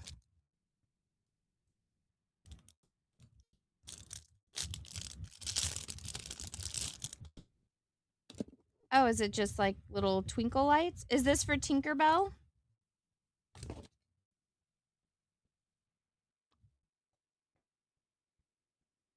Is this for Tinkerbell? Look at this. I feel all like glowy, glowy, glowy. My alarm set up to go off before you do.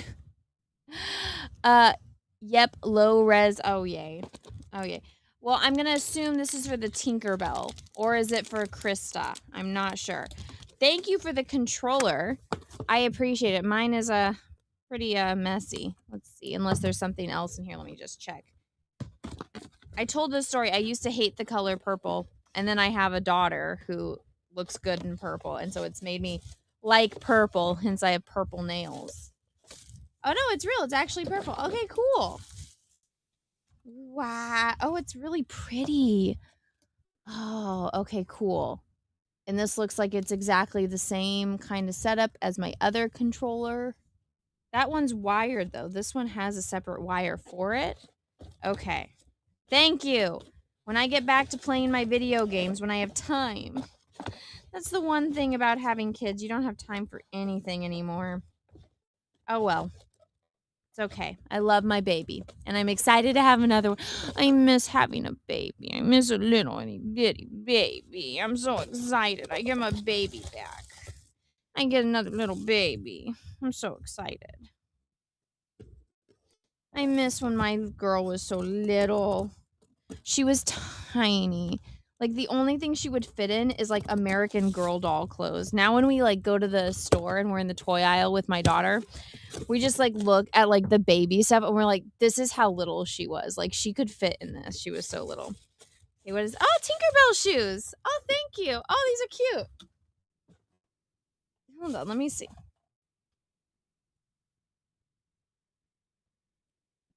Oh, how cute.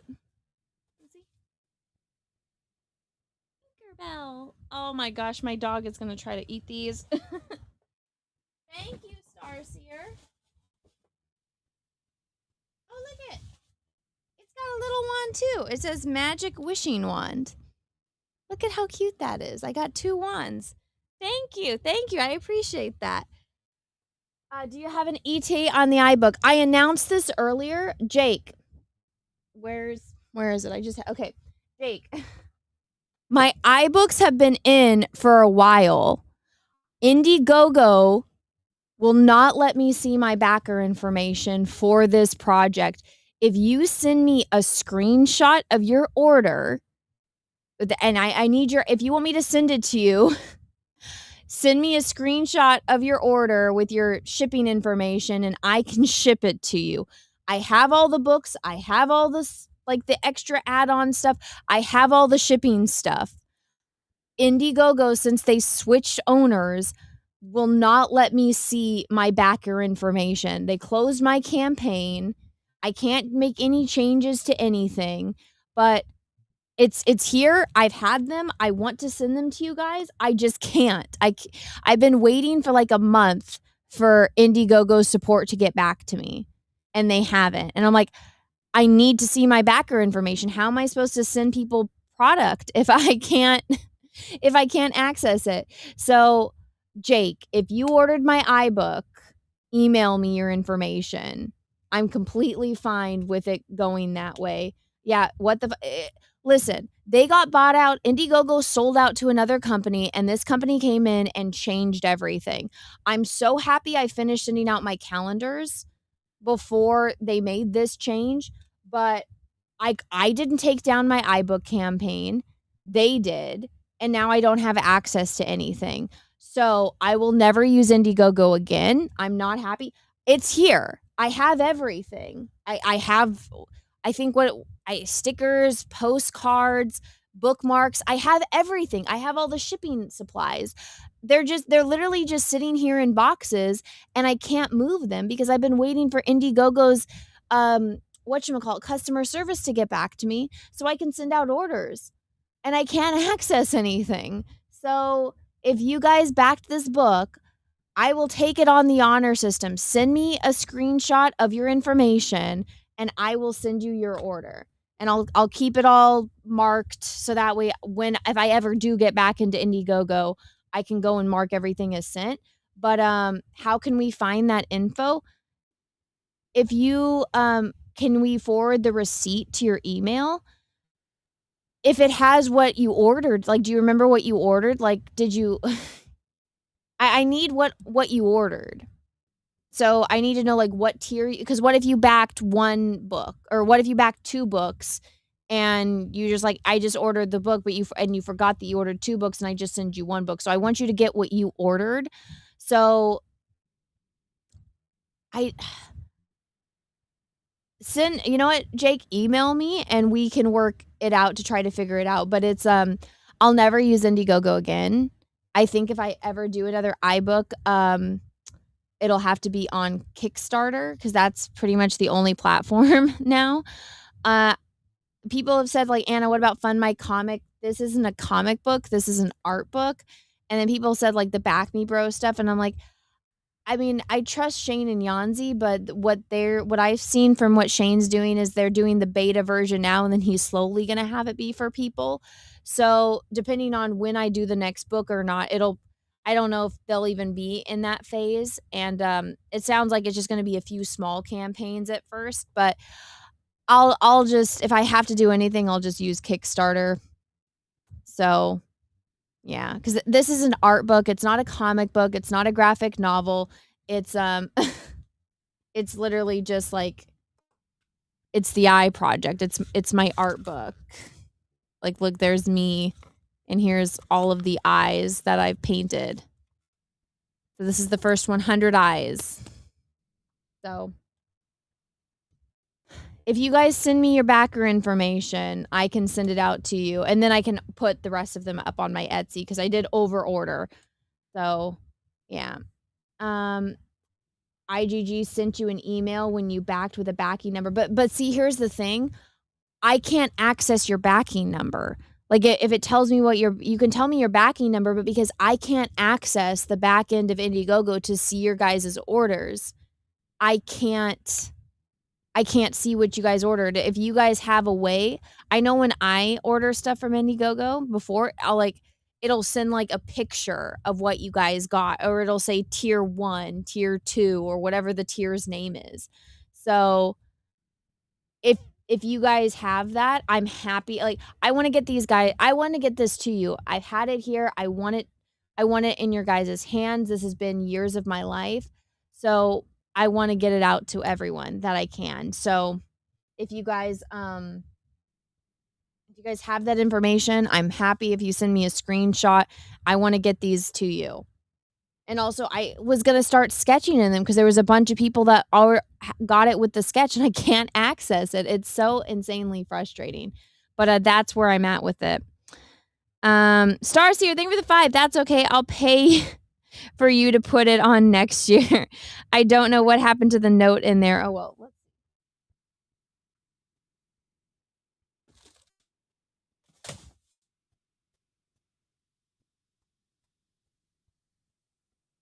The only note is the one that's taped to this.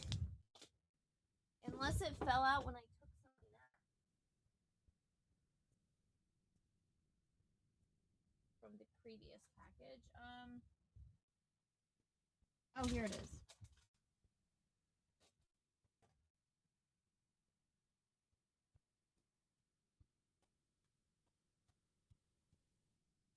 Okay. I ripped it, but I have it. Okay. I butchered it. Welcome back, Anna. I'm glad you didn't kill a yak attack. I hear here are 2 fairy costumes. One you should definitely know, and the other is a fairy wearing red. Well, it's Krista from Ferngully. I called the name of fairy, the movie she's from. I'll pay you to put on. Don't cheat. And look at the chat. Hair, green eyes, is from a movie about environment. Of course, I know what Ferngully is. You can name the movie since it came out a couple years before I was born. Wings and the other. Oh, okay. So that's Wings. I was like, what is in this?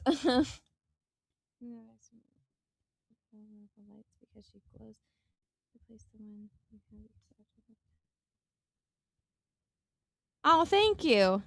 Anyway, 3 more boxes and well, thank you. Thank you, Starseer. I appreciate that. Here, I'll open this one. You guys can see my big old belly. You guys can see my big old baby belly. Let's see the wings. I'm excited. Yeah, these were like the guy at the post office helped me carry all this to my car. He's like, "This is really light. What'd you get?" I'm like, "I don't know. I don't know what it is, man. I do not know." So we took my baby to this indoor playground, and she just kept like wanting to go in the ball pit and out of the ball pit, and she just kept climbing in and out, in and out, in and out. And little did we know she was practicing because she taught herself how to get out of her crib by climbing in and out of the ball pit. So last night when we put her down, we're laying there and we've been watching the show The Handmaid's Tale because I paid the $99 for the Hulu. And I'm like, we're watching the Hulu exclusive shows. And I'm like, I might as well watch this, which I have to admit, it's every leftist wet dream of a show. Like, it's good, but then there's woke shit thrown in. And I'm like, this makes sense why all of those women were so crazy about Trump and all like Republicans taking over because they think it's going to become The Handmaid's Tale. And I'm like, oh my God, this is so cringe. Oh, how cool. What on? This is intense, man. Oh my gosh, they're like, wow. This is like, this is all out. How on earth? Oh my God, I'm like afraid. Okay. They like have it strapped in here.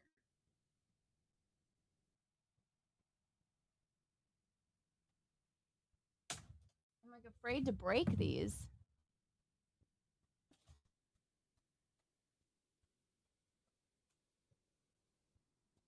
Oh, wow. I'm so afraid. How do you... Okay. So these are the kind that you wear, like... It's supposed to go, like, in your costume, and you strap it around you in there. Adult size, and I know I'm little. Oh, these are... And then you have the lights to go in. This is pretty cool, man. This is an intense... work of ingenuity. Well, thank you. I'm gonna set them right there. I'm glad I have that blanket set up over there. Oh my gosh, those are some intense wings. I've never worn anything like that. I guess we'll find out in a half a year how they are. But yeah, no, we've been watching The Handmaid's Tale, and I just see like we're laying there, and I just see this little head walk out into the living room, and I was like, did she just get out of the crib? And I ran out there. I was like, what are you doing? And she just kept getting out of the crib all night. And so I ordered a tent for her crib. Let's see if Peaches has put her down yet. So she can't climb out of it. I heard this is what you do. So yes, she is because she's gotten out before, but she falls and she cries, and we're like, oh my God. And I'm like, so I have pillows and blankets on the floor.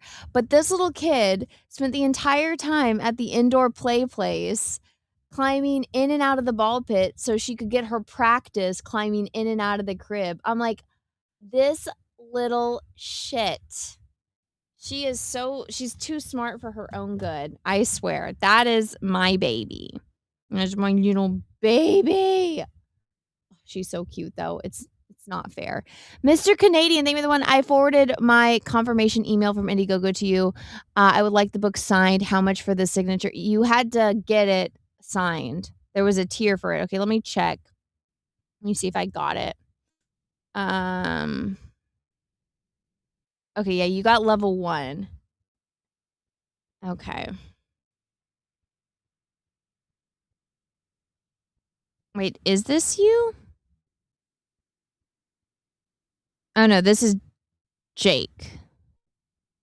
Okay, Jake, let's see. It has your shipping information. Is that still your shipping information, Jake? I can send it to you tomorrow. Where do you store all that stuff? I have this shed and I have a separate shed for all of this stuff. I'm kind of drowning in it right now. I spent like a year collecting hot toys from Sideshow Collectibles, and my plan was to every month do a giveaway on my channel for my channel members. And then I found out that was like online gambling and I couldn't do that. And I'm like, I don't see why. And like, because you have to pay to get in. And I'm like, that doesn't seem fair. So I never did that because I didn't figure it out. But yeah, I need to figure out how how to do that, or so I can get rid of all these hot toys that I've been saving. The one problem with the tent is I can't see her now. Let's see. What?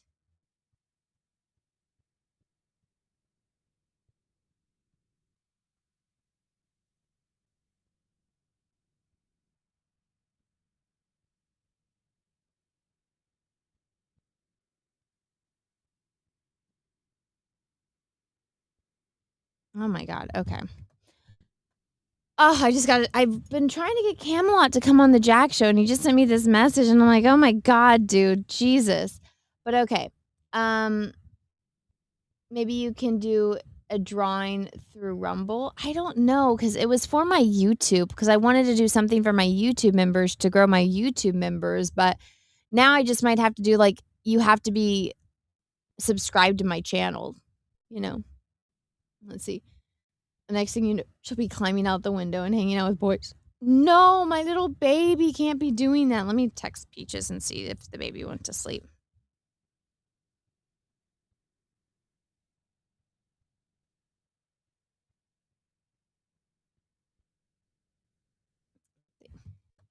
She should be asleep right now. It's almost 9. Okay.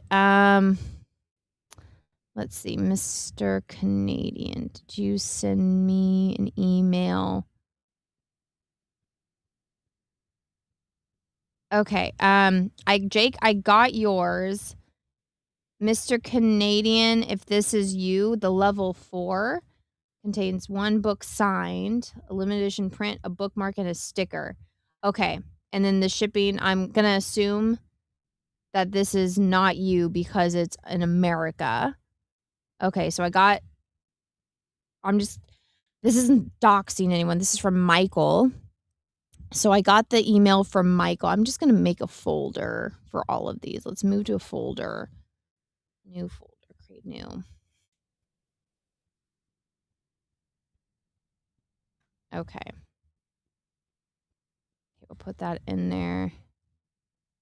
Is this one from Canada? Yes, okay. I got one from Canada. I'm not going to say the name.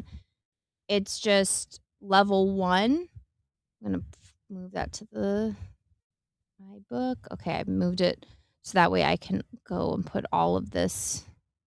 Okay, I got 3 emails. I just put them all into a folder. I will send those out to you guys tomorrow, okay? How's that sound? You guys can let me, and I want you guys to let me know that you got them. Okay. So I'll say it says contribution 98, 104, and 120 were the ones that I got. Thank you for sending those to me. I think that's all I really need. It's got your email. It has your addresses. And for the one international one, I have to have the phone number, and you gave me a phone number, so perfect. Mr. Canadian, thank you for the $1 on Rumble. Time for Princess Peach to get a big girl bed. Mine is from Hotmail. Let me make sure this is from Hotmail. It is from Hotmail. Okay, so that's you. All right, I got you, Mr. Canadian. I will send those out to you guys tomorrow, okay? Oh, I'm excited. Yay. Let's see. Yeah, my little girl is she's crazy. I hope this tent works, but no, we're going to get bunk beds, but oh, he said she went down at 7:20. Wow. Good. She was tired. She did not sleep well today at all. The dogs woke her up from her nap. My dog goes crazy when anyone walks by the house, and it's such frustrating, but she woke up early from her first nap and she barely took a second nap. So she was tired. But yeah, last night she was just getting out of the crib and I'm like, stop, little baby. So she didn't go to bed until like 11. She just wanted to hang out with me and Peaches and drink her bottle and watch whatever we were watching. Then she got bored and she like rolled over and she wanted to cover her face. So she tried crawling under the bed and I'm like, no. I was like, you're tired. You need to go to bed. And she just fought me on it. And I'm like, baby, come on. I know you're sleepy. I know you're a sleepy girl. Go night-night. Go night-night like a good girl. I am $5 on YouTube from hitting the $100 super chat mark. Cool beans on that. So thank you, everyone. I don't want her climbing out the window to hang with boys. No, my little baby. Okay. What else was I going to say? Bunk beds. Well, right now we only have 2 bedrooms in this house. We're going to be adding on more, which we have a really big backyard. So we were supposed to do renovations this summer, but we went to Idaho and Peaches has to he makes all the plans and then we have to wait for all the permits to come back. So we were hoping that it would get done this summer, but it doesn't look like it. So we'll probably be building next summer. But you have to remember, I have my daughter and then I have my stepdaughter. And my stepdaughter still needs a place to sleep when she comes over. So what I did, or what my parents did for us when we were kids, was we had bunk beds and then we had the trundle bed, which just became a giant drawer that we just put all of our toys in. And so instead of having a bed in there before my baby sister got out of her crib, it was just all full of toys. And so that's what we're going to do. And, that's what I want to do. So we're going to try to do that. So I've been looking for bunk beds, but I'm going to wait until, it's a Black Friday and then just order some furniture. So that'll be fun. Permits in California are a hassle. They are awful, but Peaches does all that kind of stuff. So he's an engineer, so he's designing everything. So we're going to add on, I think we're going to do a master bedroom, another bathroom, a bigger pantry, because we have a lot of storage space, but we want a bigger pantry so stuff doesn't have to sit in our sunroom, and a laundry room / mud room. And then he wants to put in a second. I don't know. He does all the. I'm just like, I trust you. Is Anna having a boy or a girl? I haven't announced it yet. I know what the gender of the baby is.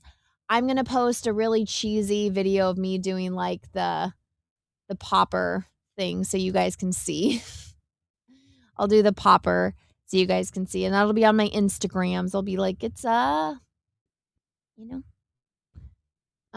see. Mr. Canadian, they were the one. Time for Princess Peach to get a big girl bed. Mine is from Holly. I read that one. Thank you. Mihal, thank you for the 5. Thank you. Got me to $100 in super chat. So that's really actually only 70, because YouTube takes 30%, those assholes. And then the government takes 20%. So it's really just 50. Isn't that great how all of that works? And then you get taxed on everything until the end of time. It's so much fun. But okay, I have been going on here for 2 hours. Next week will be my 1 year episode, which I'm really excited. I think I might actually invite guests on. Next week. I don't know. This weekend, I will be at San Diego Comic-Con. I think it's going to be a lot of fun. I'm really excited. I get to go I'm going to be in the Marvel panel, and I'm going to go with Chris and all of them. So it's going to be a fun time. Oh, I was going to say I might do a stream on my art channel if you guys don't follow me on my art channel, I have an art channel on YouTube. It's called TSWG's Workshop. And there's been this art competition show that I've been reacting to. So I don't know. Should I do another stream, guys, or should I go to bed? What do you guys think? What do you guys want me to do? I will see what the chat says. As I knock everything over. Saying maybe Jason or Jaina. We'll see. We'll see what I have. It'll be up in the air. It'll be a mystery until I do a really cheesy announcement on what it is. Oh, what's up? Emor says, what have I missed? Everything. This is the end of the show, my dude. This is the end of the show. Actually, maybe I will. Let me... Here. I can set up the stream. That way I can just do it. Don't put anything off. I can just do it right now. And then I'm just going to get tired and not want to do it, but I already have it set up, so I have to. Oh yeah, I almost forgot. Do you guys know who Brandon Straka is? He has a channel called Walk Away. Let me pull it up. This guy. Oh, no, I don't want to watch Clayface again. Okay, this guy.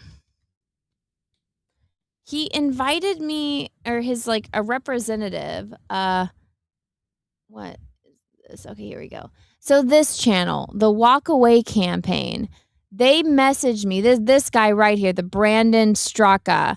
I saw that Alex was on his channel. Why? Okay, I guess we just have to go to the popular ones.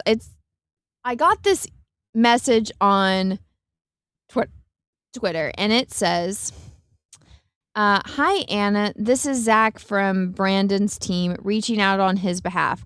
We're kicking off 4 debates for our debate series on August 7th and 8th in Dallas, Texas. So far, we've confirmed Andrew Wilson, Kai Schwimmer, John Doyle, Gerald Morgan Jr., and Alex Jones, and we're finalizing details with Joe Kent. I do not know if you dive into politics waters to this extent, but we wanted to extend the invitation. We are doing a number of separate debates on topics like the future of media and news, corruption in 3-letter agencies, conspiracy theories, and MAGA versus American First. Would you be interested in joining? What do you guys think? like I tried watching this. Like this isn't awful. This is hell. I tried. This is separated America First from this is like Trump, which was stop. Pause. I don't want to hear you talk. So let me see if I can go back to where it shows all of them. So this is like the premise. So it's like you got 3 people on one side, and then you have 3 people on the other side. Where is it where it shows like everyone? Would you guys want me to do this? I told Cecil, I'm like, I'll ask them if I can bring you. But I mean, I don't talk about politics. So I'm like, could you imagine me sitting next to Alec Jones talking about politics? I'm retarded. What the fuck would I have to add? Why can't it just show them? Where's the like shots of all of them just sitting there? Yeah, so I guess this guy is gay and he used to be on the left, and then I don't know, he had a come to Jesus moment and became on the right. Okay, so do you guys want to see me on something like this? Not really.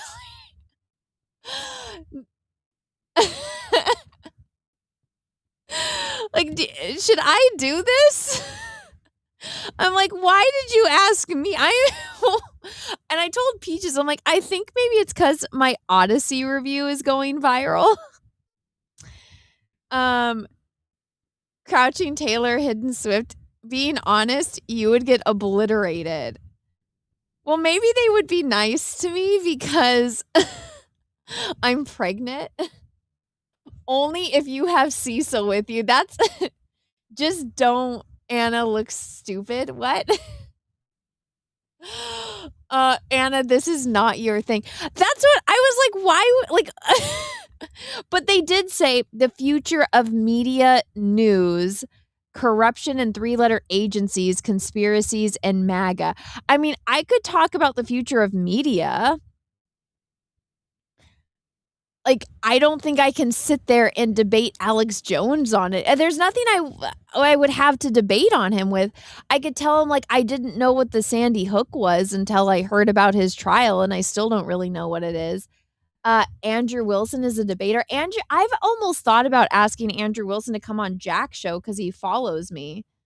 But, like, I don't know what I would debate him on. I don't really disagree. From what I've seen, there's very few things that I disagree with any of these people on, but I don't watch them religiously, so I honestly don't know.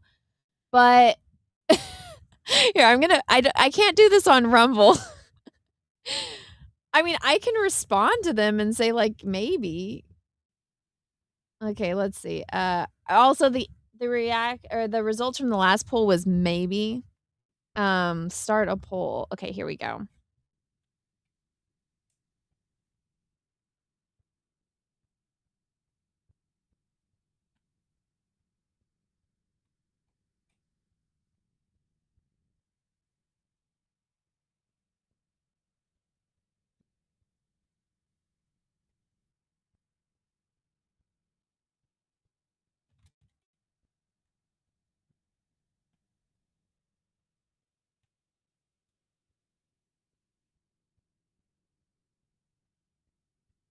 I could go on and just make everything about Star Wars.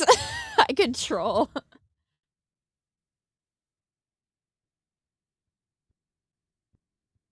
Hmm.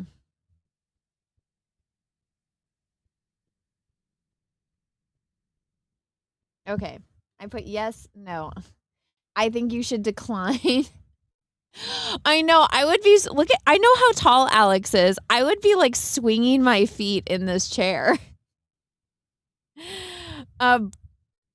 Yes, Andrew Wilson on Jack. Okay, I can ask him. From Couching Taylor Hidden Swift. And then just blame your pregnancy brain, says 200 Watt Studio. Alex Jones and Anna discussing The Last Jedi. See, I'm just kind of like, it's an opportunity, and if I could meet Alex Jones, that would be really cool. Like, I would, Neurodivergent one says, you'd offer a great perspective for those that don't live in that world. Let's see. If you go talk about what you know, like how woke ruin movies and sci-fi, take Cecil for politics, stick to what and see, I told Cecil that I would tell this guy that, like, I would need my right-hand man, which would be Cecil. So, like, I wouldn't, like, I talk about pop culture and how, like, the woke stuff ruined movies and entertainment, and that's how I became a YouTube person. But, Alex Jones is a pathway to Joe. What the fuck would I talk about with Joe Rogan? Every time he talks about fighting, it's like Minecraft inducing, like Minecrafting yourself inducing. I hate it. Like, I don't think there's anything I can add to that show. That is not my thing. It will get your name out there for sure. Yeah, I'll get a bunch of crazy people, but I don't know. Would you guys? 64% of people said no. Yeah, but the odds are you won't be paired with those people. Yeah, I mean, I could tell him, like, this is my thing. I'm like, I really just want to ask, why did you why are you asking about me? But at the same time, I'm like, you know what? This person I've never heard of, this guy has 1 million followers on Twitter. I mean, I know it's one of his representatives, but these people I've never heard of reached out to me. There's got to be a reason why. I mean, unless Alex recommended me and Cecil. But answer every question well as on Star Trek and Star Wars. That's exactly what I would do. I know you guys can't watch the episode anymore because it's hidden, but when I was on that You Are Here show, that's what I was planning on doing, was like, I don't talk about politics, but I can talk about all these things. Should I just do it and say YOLO? Here, I don't have Rumble. Anna doesn't like weed. No, I don't. We're trying to protect you. I know. Just go and fart loud and blame it on your pregnancy. Oh my God. you will have to know about the moon landing and flat earth. What? Dress nice if you go. I always dress nice. Well, I'm kind of limited on what I can wear right now because I'm pregnant. I can only wear fat people clothes. Oh my God. You guys are all telling me no, don't do it. Don't do it. Dress. I don't know. Would you guys go? Also promote the Jack show. Yeah, I should, huh? If I did go, that's what I would do. Let's see. No, the moon landing is a good point, but they will try to derail you. Stick to the topic. Anna wants to walk right into a room of rabid animals. Oh my God. But guys, out of everyone in the world, I'm like, why would they ask me? I'm so in shock by it. I'm like, what came across Joe Rogan is the pathway to Tim Dillon? Okay, now that is the reason to go. Should I buy like a Tim Dillon shirt and wear it? Oh my God. Now that is someone I would like to meet. That is someone I would like to talk to. I absolutely adore Tim Dillon. This right here might have just sold it to me. Out of everyone in the world, it's like, oh yeah, everyone wants to go on Joe Rogan, but I'm like, can you just introduce me to Tim Dillon? Because I think he's hilarious. He's like the gay version of Cecil, if Cecil was actually gay.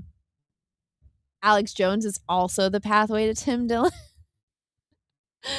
Oh my God. Let's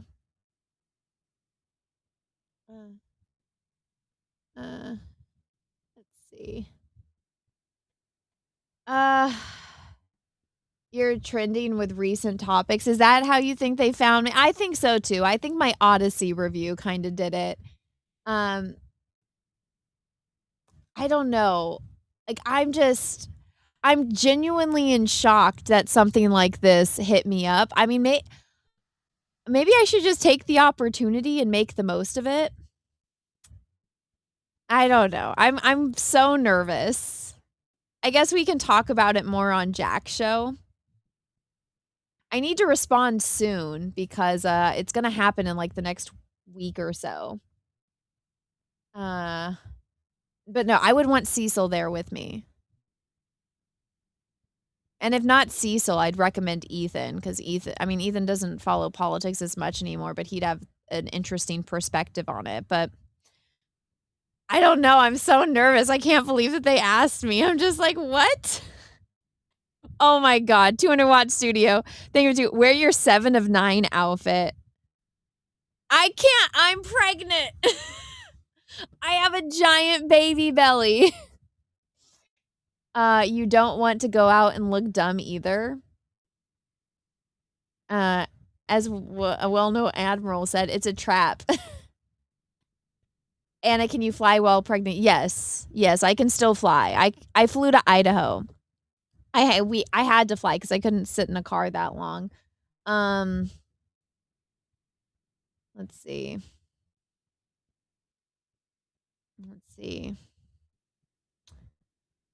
Unexpected invite leads to curiosity. Curiosity leads to appearing on a political debate. Political debates lead to suffering. Let's see. What's this one say?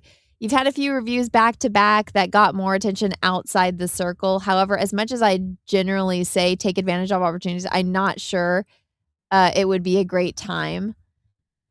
Listen, nothing can be worse than going on the Whatever podcast and sitting there for like 6 hours not being able to talk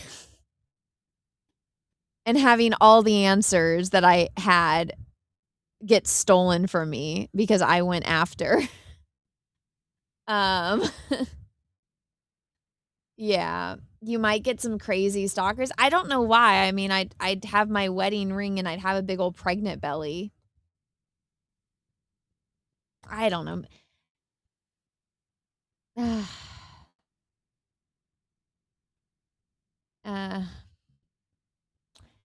If you see it happening, you just steer the convo back to the original point, and this tactic doesn't work. Oh my God. Is it a live stream? No, I think it's a pre-recorded video. I can ask Alex about it. Maybe I should do that. Maybe I should just hit up Alex and be like, hey, can you tell me about this? Because they asked me to do it. Should I just do it?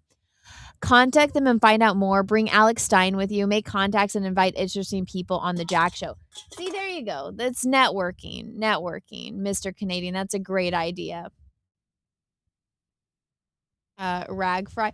Listen, I was excited. I liked watching the Whatever podcast. I thought it was funny, but it started off on the wrong foot because me and Brian got into it before the show. It was literally 20 minutes of me and him arguing before the show even started because he wouldn't let me keep my straw. And I'm like, why not? And he wouldn't let me keep it, to the point where he had the producer come and take the straw out of my cup. And then he got mad at me later in the show because when I added my Mio to my water, I had to use my finger to stir it. And I had waited because this one girl went in the bathroom for 45 fucking minutes, and I'm pretty sure she was getting high. And I was waiting. I had to pee.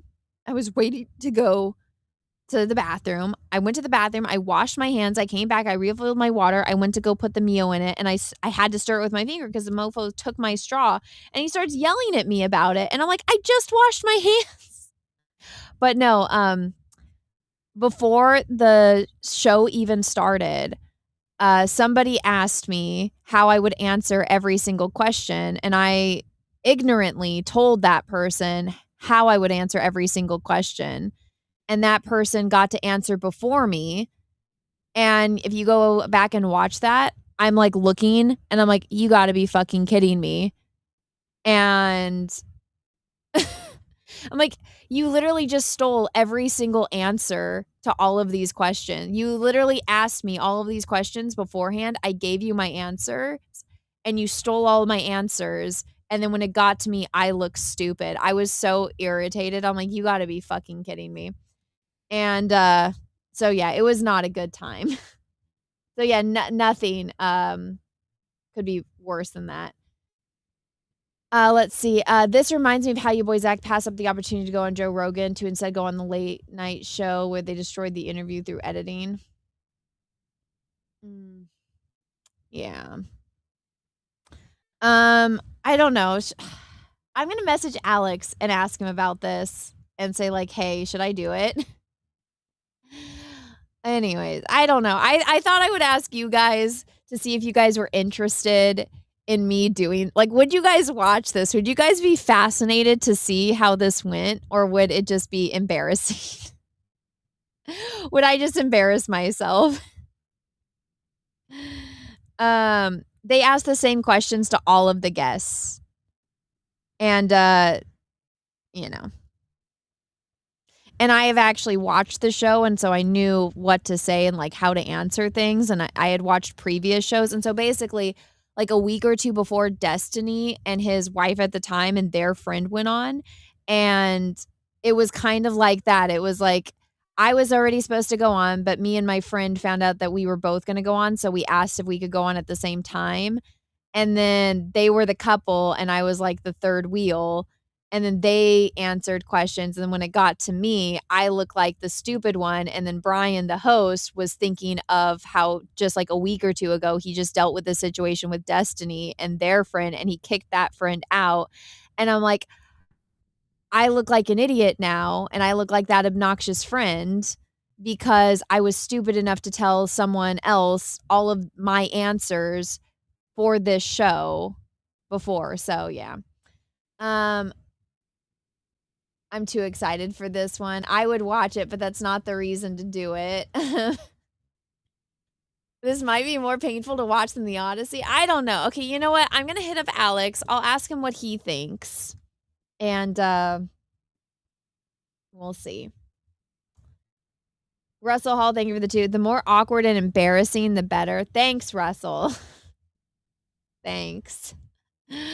I'll hit up Alex and see if it's worth it. I don't know. You guys might be shocked. Maybe I'll come off as a fucking genius talking about Star Wars. Maybe I can Forrest Gump my way through this. And that's all I got to say about Vietnam. What if I answered every question with like a movie quote? Starseer, thank you for the 5. Just go and talk about what you can. It might help with networking. Make your accounts, shows famous. Don't tell anyone your answers. Yeah, I learned that lesson the hard way. Alex is crazy. He'll say yes. Take EVS and Cecil. EVS will talk about McCarthy and the commies. Cecil will talk about how much he hates cops. I would definitely, I told Cecil, I'm like, if I had to do a political debate, I would need you there with me.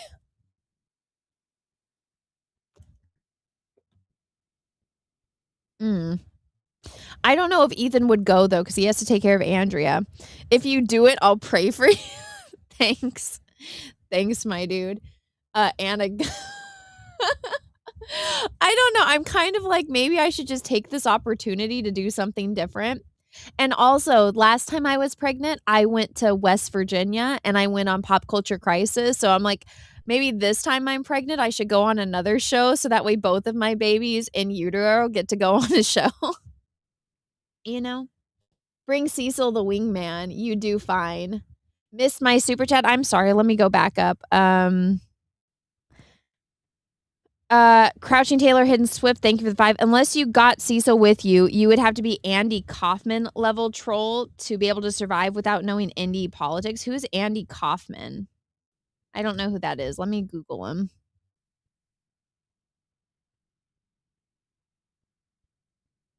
I don't know who this is. He's an old comedian. I've never seen anything he's in. Oh, the Dick Van Dyke Show? He was in that? Oh, I probably saw him on Johnny Carson. Okay. I'll look into that. What, you don't think I can troll? I can try to troll. If you go and they ask any question, answer like Jar Jar. No.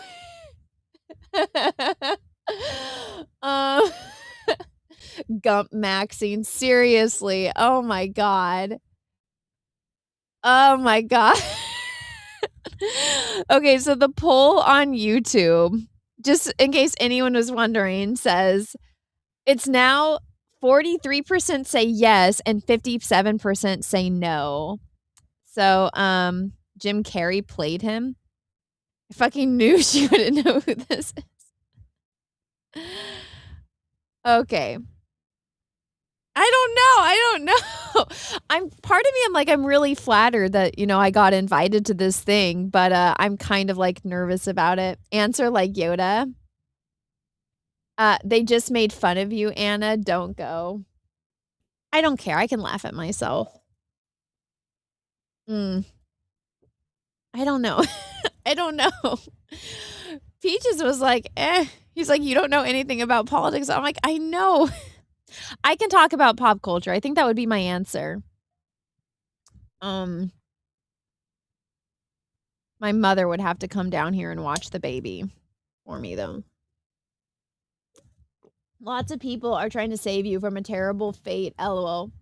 It's, let's see. It's fair, but I genuinely think you're made of tougher stuff than that. Aw, thanks. Anna, watch Man on the Moon. It's about Andy. Is that the one with Reese Witherspoon and like the sister bangs the neighbor and then he dies? Man on the Moon with Jim Carrey. Okay. Okay. All right, I'll keep debating it. But what isn't that like just the most random thing you guys have heard? Like, I would not have thought that I was going to get asked to go on a show like this. I mean, I can. I really don't know what I'm going to talk about, but I can do it technically. Okay. Where is this? Okay. Let's see. I am going to be going live on my art channel in a moment. we're going to switch over. Let's see. Is it 9:30? I'll just do.